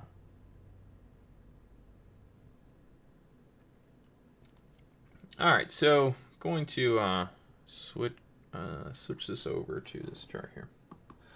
All right, so we're going to talk for just a second on this stock here. So this is GCTK. Now, some of you guys may not care about penny stocks, blah, blah, blah, that's fine. But everything that I'm showing you here relates to the market. It's the same strategy. So the same strategy we look for to be bearish, bullish, the stock market when it goes up and down. Same thing we're doing here with penny stocks. So it's literally the same strategy across the board for pretty much everything. That's why it's kind of nice in that sense that you're not really changing a whole lot. It's the same thing through and through. All right, so look at this penny stock today, right? So clearly we can see it spiked all the way to $10 and then it crashed, right? All right. So it obviously had an uptrend. It triggered an uptrend. Then obviously it faded down. The question really is, you know, that you're asking yourself just in general is where did the uptrend start? When does it fail the uptrend? When is it like no longer potential? Well, any penny stock that's blowing up is no longer valuable if it's in a downtrend, right? For the purpose of being long. All right. So what we're going to do is we're going to go here and we're going to map off the uptrend start. So pretty much the two main uptrends I generally will look at are going to be the 4-hour and the 30-minute. So this is where the market entered an uptrend today on the 4-hour chart. So let's go to, wait, hold on. Oh, I guess this is the pre-market chart. Okay. So this is where the market entered an uptrend today at the 4-hour time frame. So you can see there was really no opportunity for you on this stock today as it relates to entering an uptrend and being long other than just chasing the stock, right? Because this popped up, they sent the buy algorithm off on it. It enters an uptrend here at $5.24. Also, hold on one second, there's another uptrend, the 30-minute. It also entered an uptrend here on the 30-minute. One second. Okay. We're going to go back to this one. Yeah. All right. So the uptrend for this stock today starts at the price of $4.51, and it starts at the price of $5.28, a 30-minute and a 4-hour. So I pretty much just called this yellow zone where the uptrend starts, right? So ideally, the buy algorithm gets sent off, blows it up, and then the market fades all the way down to back test the uptrend start, which is where? The yellow line. So that would be the first back test of the uptrend that stock created, which was kind of into the open, pre-market into the open, right? And it gets a pop, right, because the market's trying to support that uptrend. It eventually fails. Where does it fail to? It fails to the next yellow line, which is the 30-minute uptrend. You will see the market bounces. So right now, the 30-minute uptrend is still intact because the price is still over $4.52. Now, what does that look like when we're actually looking at the moving average? So when we look at the moving average chart, where that price level and that uptrend is derived from, it looks like this. Sorry, one second. That's what it looks like. So you can see. Where did the uptrend start? The uptrend started during the pre-market session when this stock got over the price of $4.52. It's overbought, blah, blah, blah, blah, blah. What does it do? It has no back test. So it pulls back to do what? Back test the uptrend start. That's the bounce after the 30-minute uptrend. Now the stock is up, it's about 12% from the uptrend back test. And that's actually a good trade. 12%, whatever, it's not bad.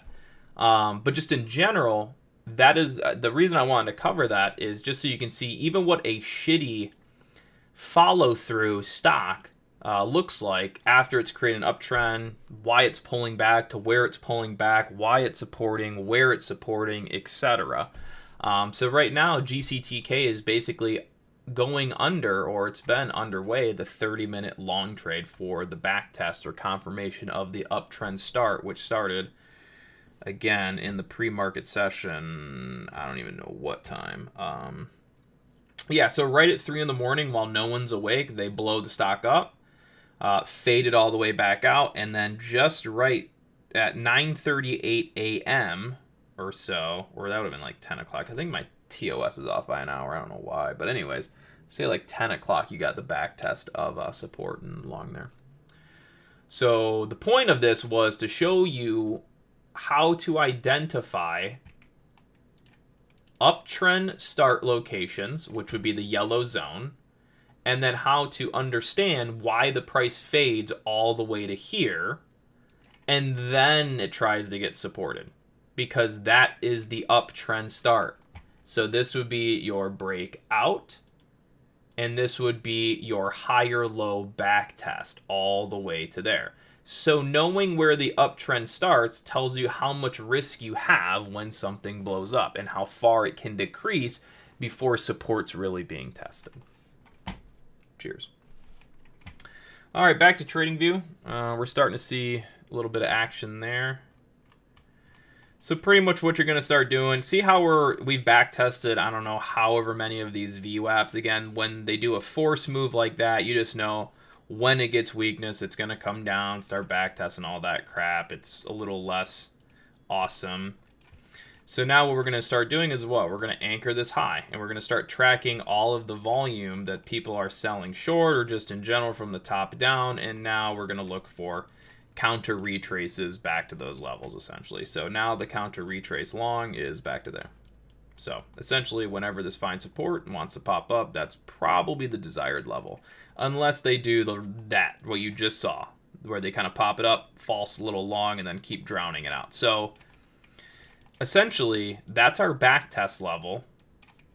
Unless what? Unless they do the force down like they did the force up. So when they force the move up, they wouldn't allow the back test. So the only way you don't go back up and back test that is if they give you the force down, which we'll find out. All right.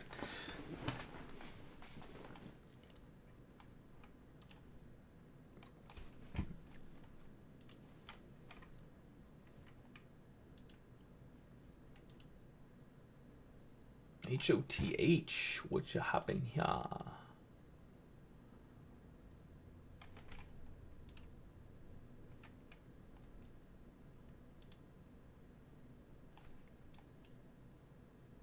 I mean, here's another here's another great example on the penny stock stuff here. I will I'm gonna flip the screen real quick. And really what I want you to take away from this, it's irrelevant that it's a penny stock. It's more or less the levels that you're paying attention to. That's of interest when going through this. We should be on the TOS chart. All right, so look at, ready? We're going to go into the 30-minute first. So ready? We're going to map this off. All right, so where's the 30-minute uptrend start? 30-minute uptrend starts there. And then we're going to go to the 4-hour. Where's the 4-hour uptrend start? And of course, I look at standard deviation stuff as well on another screen and just how far things have gotten, etc. There's that. And now what we're going to do is we're going to go look at the 1 minute.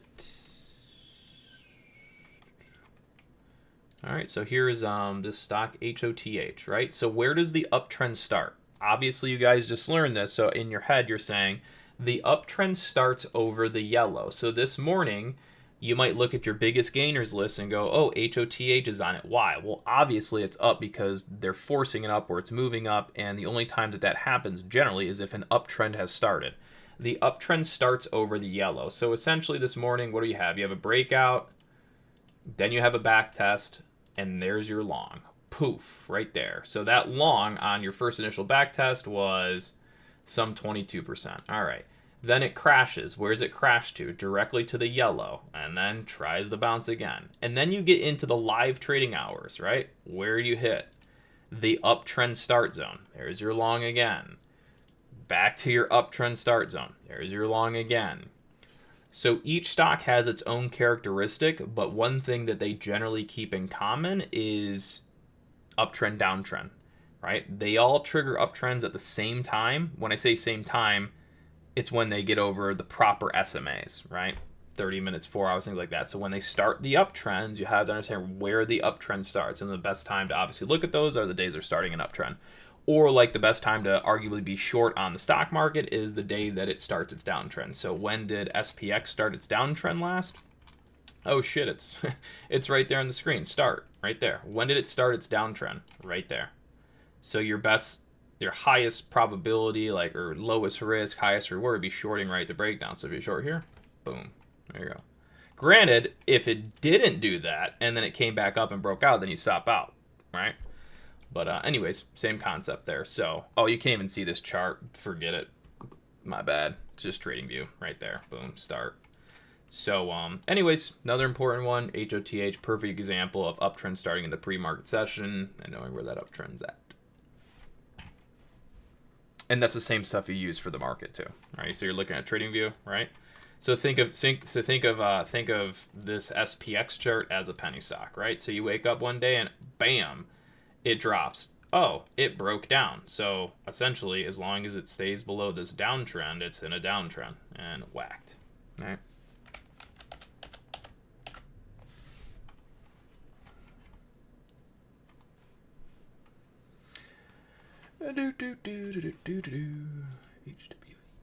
We went over that one. We went over that one. What about this one? Huh.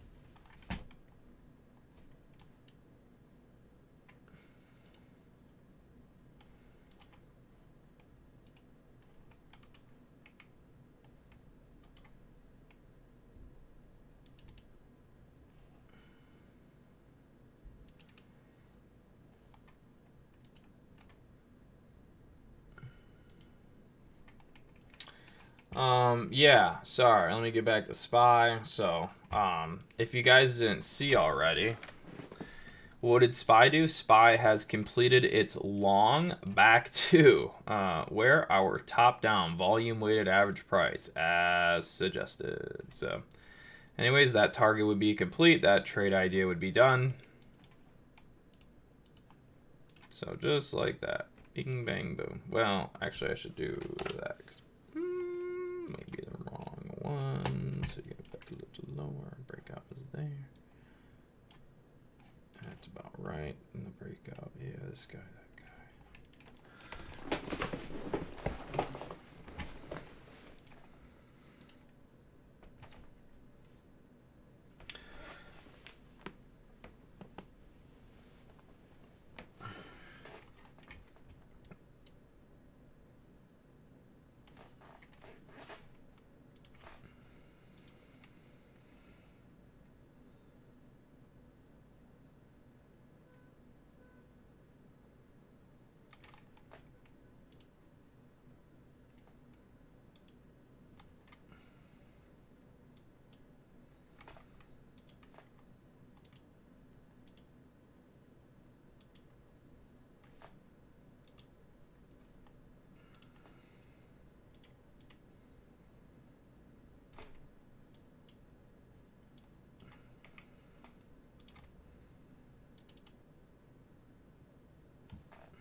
Here's another kind of decent example, right? You have the stock SHFS, little penny stock today. Ultimately, this stock enters an uptrend today at the price of 265, right? So essentially starts at 265, and you have yet to back test that. So, you know, whether or not, you know, so essentially it's got risk down to support, no back test. So unless it just blows up, a lot of times you'll continue seeing that fade to 260.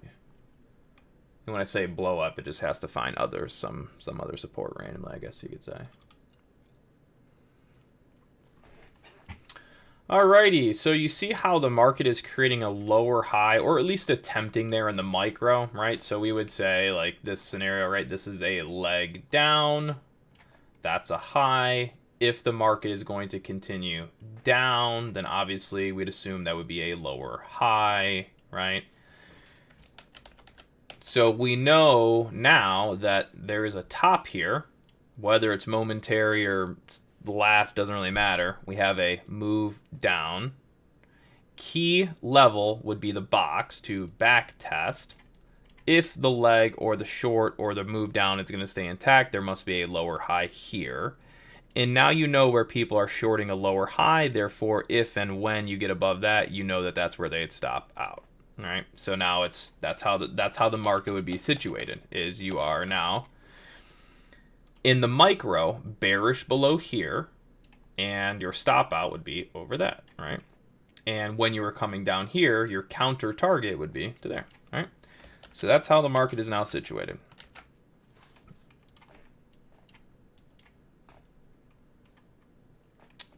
Oh, by the way,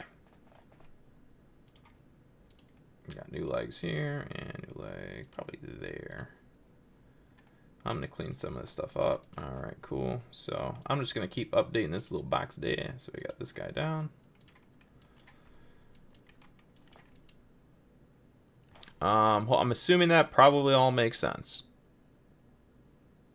Ah, dang it. I hate when I forget to change the screen over. No, it should be, maybe it's not. Oh, I know why. It's because my stream, it gets delayed on my end a little bit.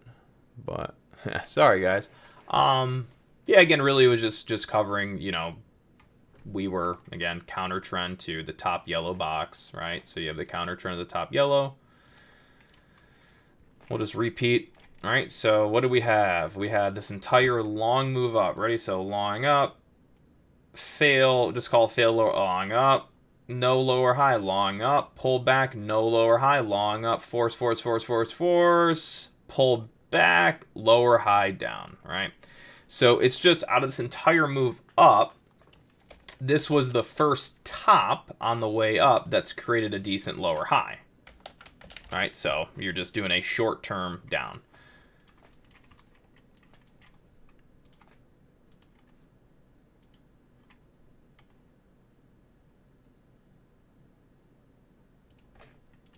And now, I would say now our new counter target's about here. So again, if it starts to trade in a lower low, lower high fashion on the micro chart, that means we'll see, again, this market come up to that yellow box, right? It doesn't have to do that. We just know that this last leg that was created, the volume trend of that is there, right? So it's a highly magnetized area for the chart.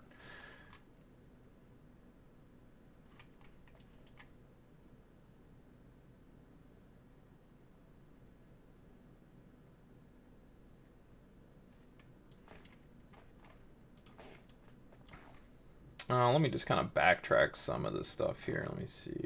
30 minute. 5. No GP. No GP. No GP. Yeah, and a lot of these candles here untested. Blah, blah, blah, blah, blah, blah. Doesn't really matter. Whoa. Get out of there. Sorry, I know I moved the chart quite a bit, but that's just because I'm always checking.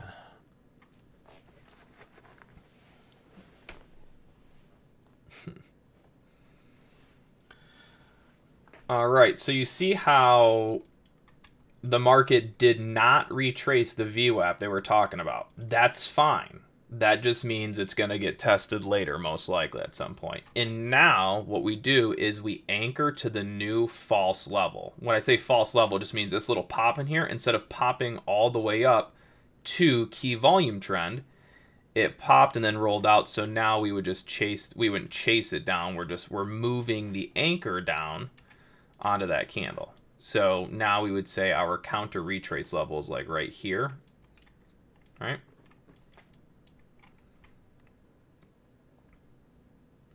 So now it's like this. Now it's bearish below here. If this clears, then there, right? So that's how that would look, is anything below the first yellow box remains bearish, right? If at some point pop up and over, sustain, then the short-term micro squeezes out to VWAP above, all right? So now we're still in a micro downtrend. Nothing's changed. All we're doing is just mapping off the key volume trends of each sell leg and understanding that that's where the counter pop can be for the lower high down, right? And then this is just, again, market's just selling out. I could throw on a bunch of VWAPs and stuff, but there's so many that were created on the way up. It's just not, it's not as good of a thing to do, if you will. But we do have reasons for this market to come down towards pretty much, well, right where we're at too. Yeah, this golden pocket. Sorry, I'm looking at a different screen right now. I'm looking at something. Yep, so let's see. We are right into that golden pocket, so that's not bad. There could be a little counter pop here maybe. But either way, it doesn't really matter. If we counter pop, like I said, we're still going to basically the same spots, which is going to be this guy right there. So I'm updating the box right there. So that yellow box, that's the current little counter micro target, right? And then it would be this guy next there.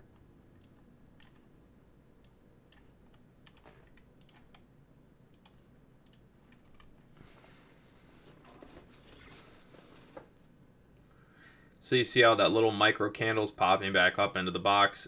It's not like it's like anything super fancy and everyone's like, oh wow, this, you know, it's just one candle going back. Like, it's really nothing, but it's a lot of something, because you know that it's from this little last leg creates volume zone right there. There's your pop, there's your candle stopping right there. So again, now it's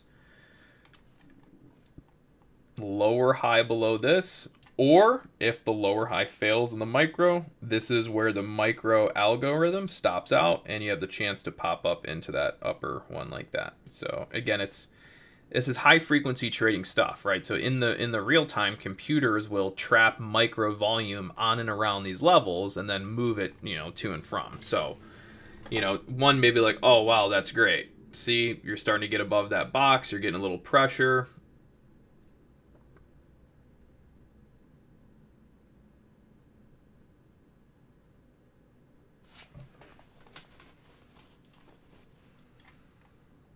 Oof.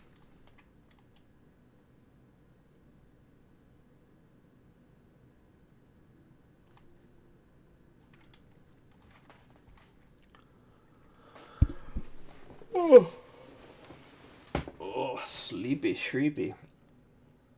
Could legit do this all days. Well, could.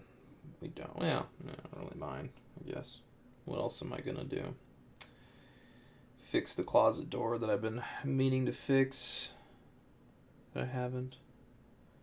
Which, mind you, I bought in like an accordion bifold door for this little towel closet we have.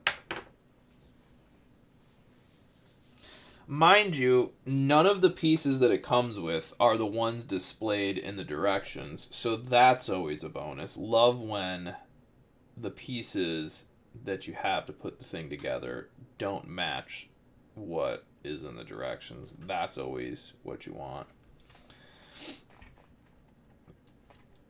Alright, so this, again, just a small scenario where we pretty much do what we would said would happen, but kind of shied the level, which again, is completely fine. Just going to repeat this process down. Doink. So, just means next level's right here.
All right, 1 minute lower low, lower high continuing.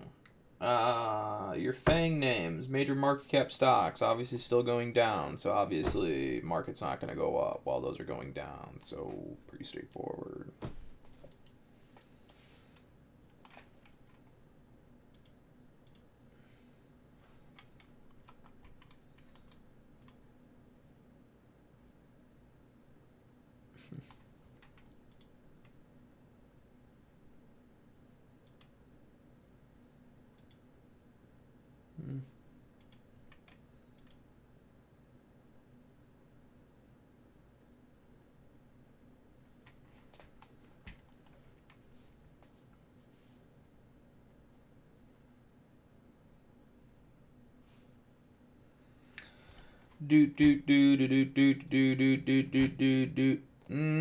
Might need to get some more coffee. No one really knows. Maybe I don't need more coffee, but maybe I do. Well, in the meantime, while we pretty much just watch this market not do a whole lot for the past 5 minutes, I'm gonna look up a crock pot recipe for some beef. Sounds like a great idea. Maybe even pop on a little Slither.io.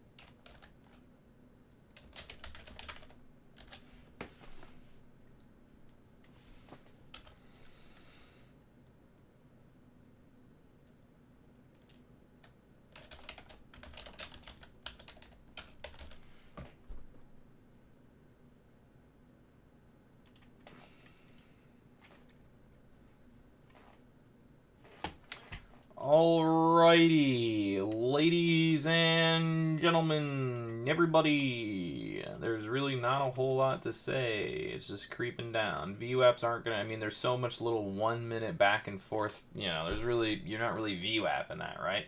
That's another thing to mention. When you start just doing this, like 1 minute back and forth, 1 minute back and forth, 1 minute back and forth, it's just kind of pointless, right? Because look, ready? Watch this.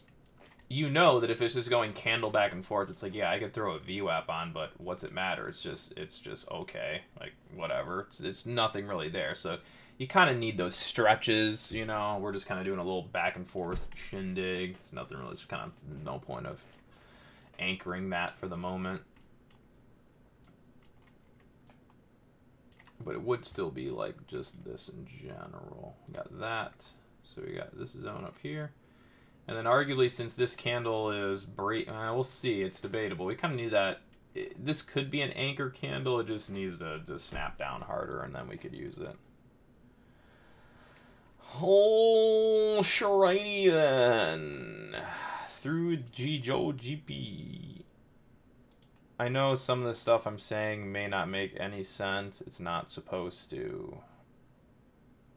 It's just me talking to myself.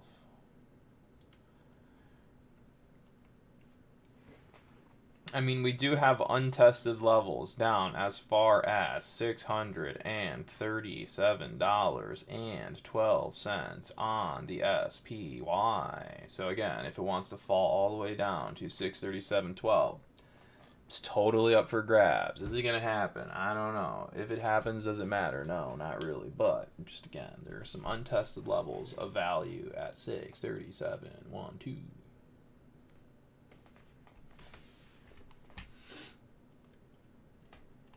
Alright, so for sure now, Z's, we want to be anchored to this candle right there that broke down. Again, it's getting a little busy, but that's okay. See, when you start having this kind of random movement, not functional up-down motion, you get this kind of trappy little candles back and forth. It makes VWAP a little weird, but all good.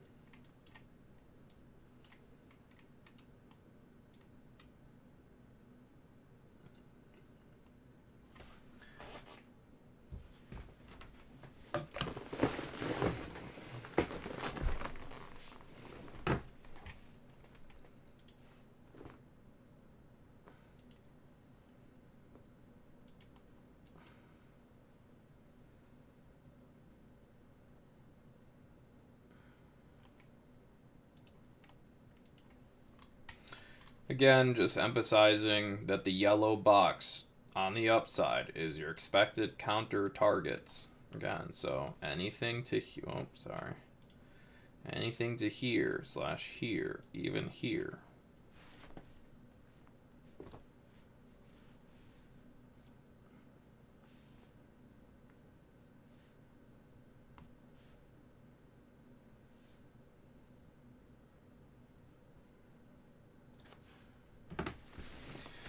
You guys just hang out. I'm gonna go look for something. A crock pot recipe.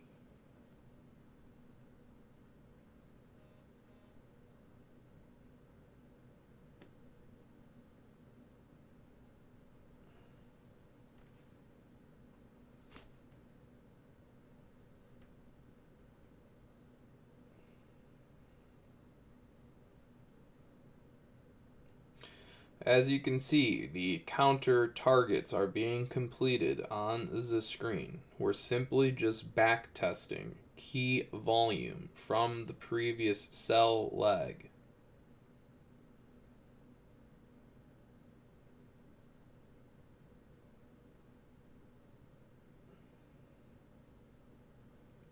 Yahoo! So much excitement.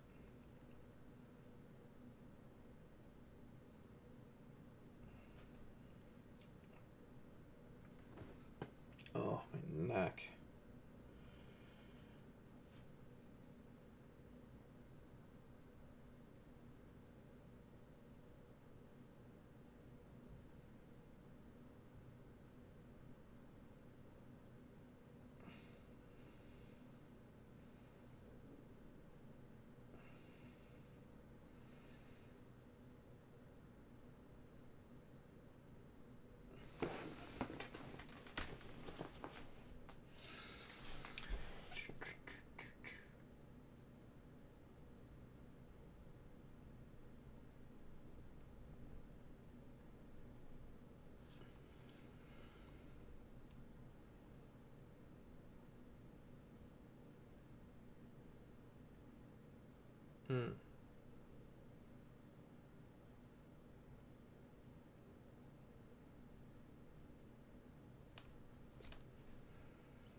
Oh my goodness.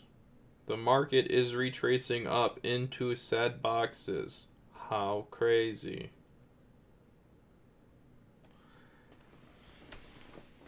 Alright, so essentially, with essential oils, that first counter trend box is now complete. And we will take that off the screen because no longer needed. Cool. That little counter trade idea is complete. Now that is your, oh yeah, also our pullback target would be maybe don't do here. All right, so if the well, essentially you could see this pull back to that lower box now. So this is kind of how that's working, right? So market pop, pulled back, the longs off this low, if they want to create a higher low, has to stay above here. So you could be looking at a micro 1 minute higher low attempt. Essentially, whoever bought this bottom, etc., etc., etc., this long little thing that's going on essentially has to support over here, and it could do something like that. So we'll kind of draw that again, maybe. So it'd be like this. Or it's going to continue down. So that's it, right? I'm kind of indifferent. I mean, I'm looking at the market internals. It's kind of mixed right now, but we'll see. I guess it's going to also be up to the VIX.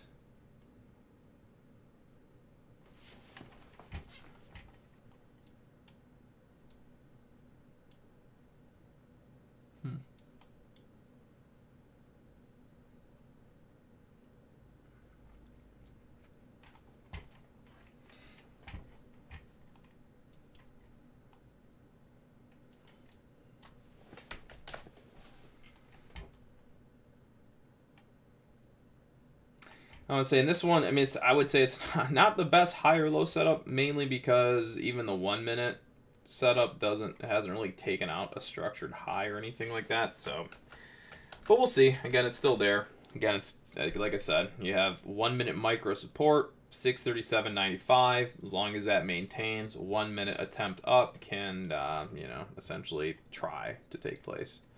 But again, everyone who bought this little dip here, their stop outs right that yellow box on the bottom, right? So let me show you. All right, so the 1 minute volume weighted average price on the low was just tested. So this is where that long needs to pick up, or else everyone that bought this is going to get scared, and good chance they stop out below there, and you'll see a candle that goes like that.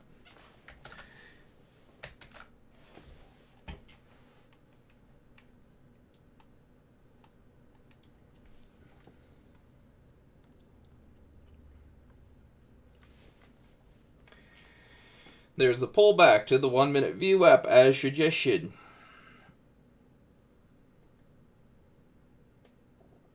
And the long stop out. What do you know?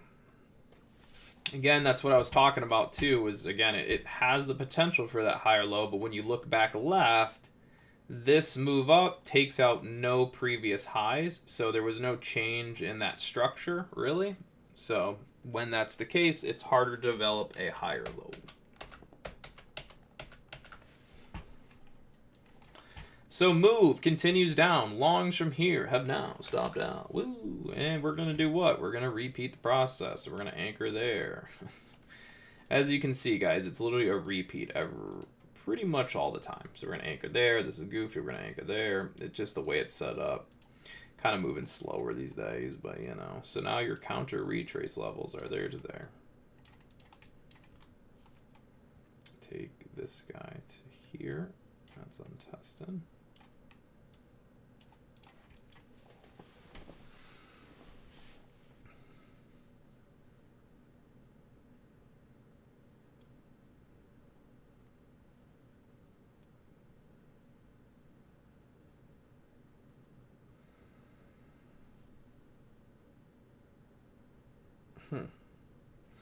Well, anyways, you know what? I think we'll end the stream there. Again, pretty much just going to be the same old, just back and forth, back and forth.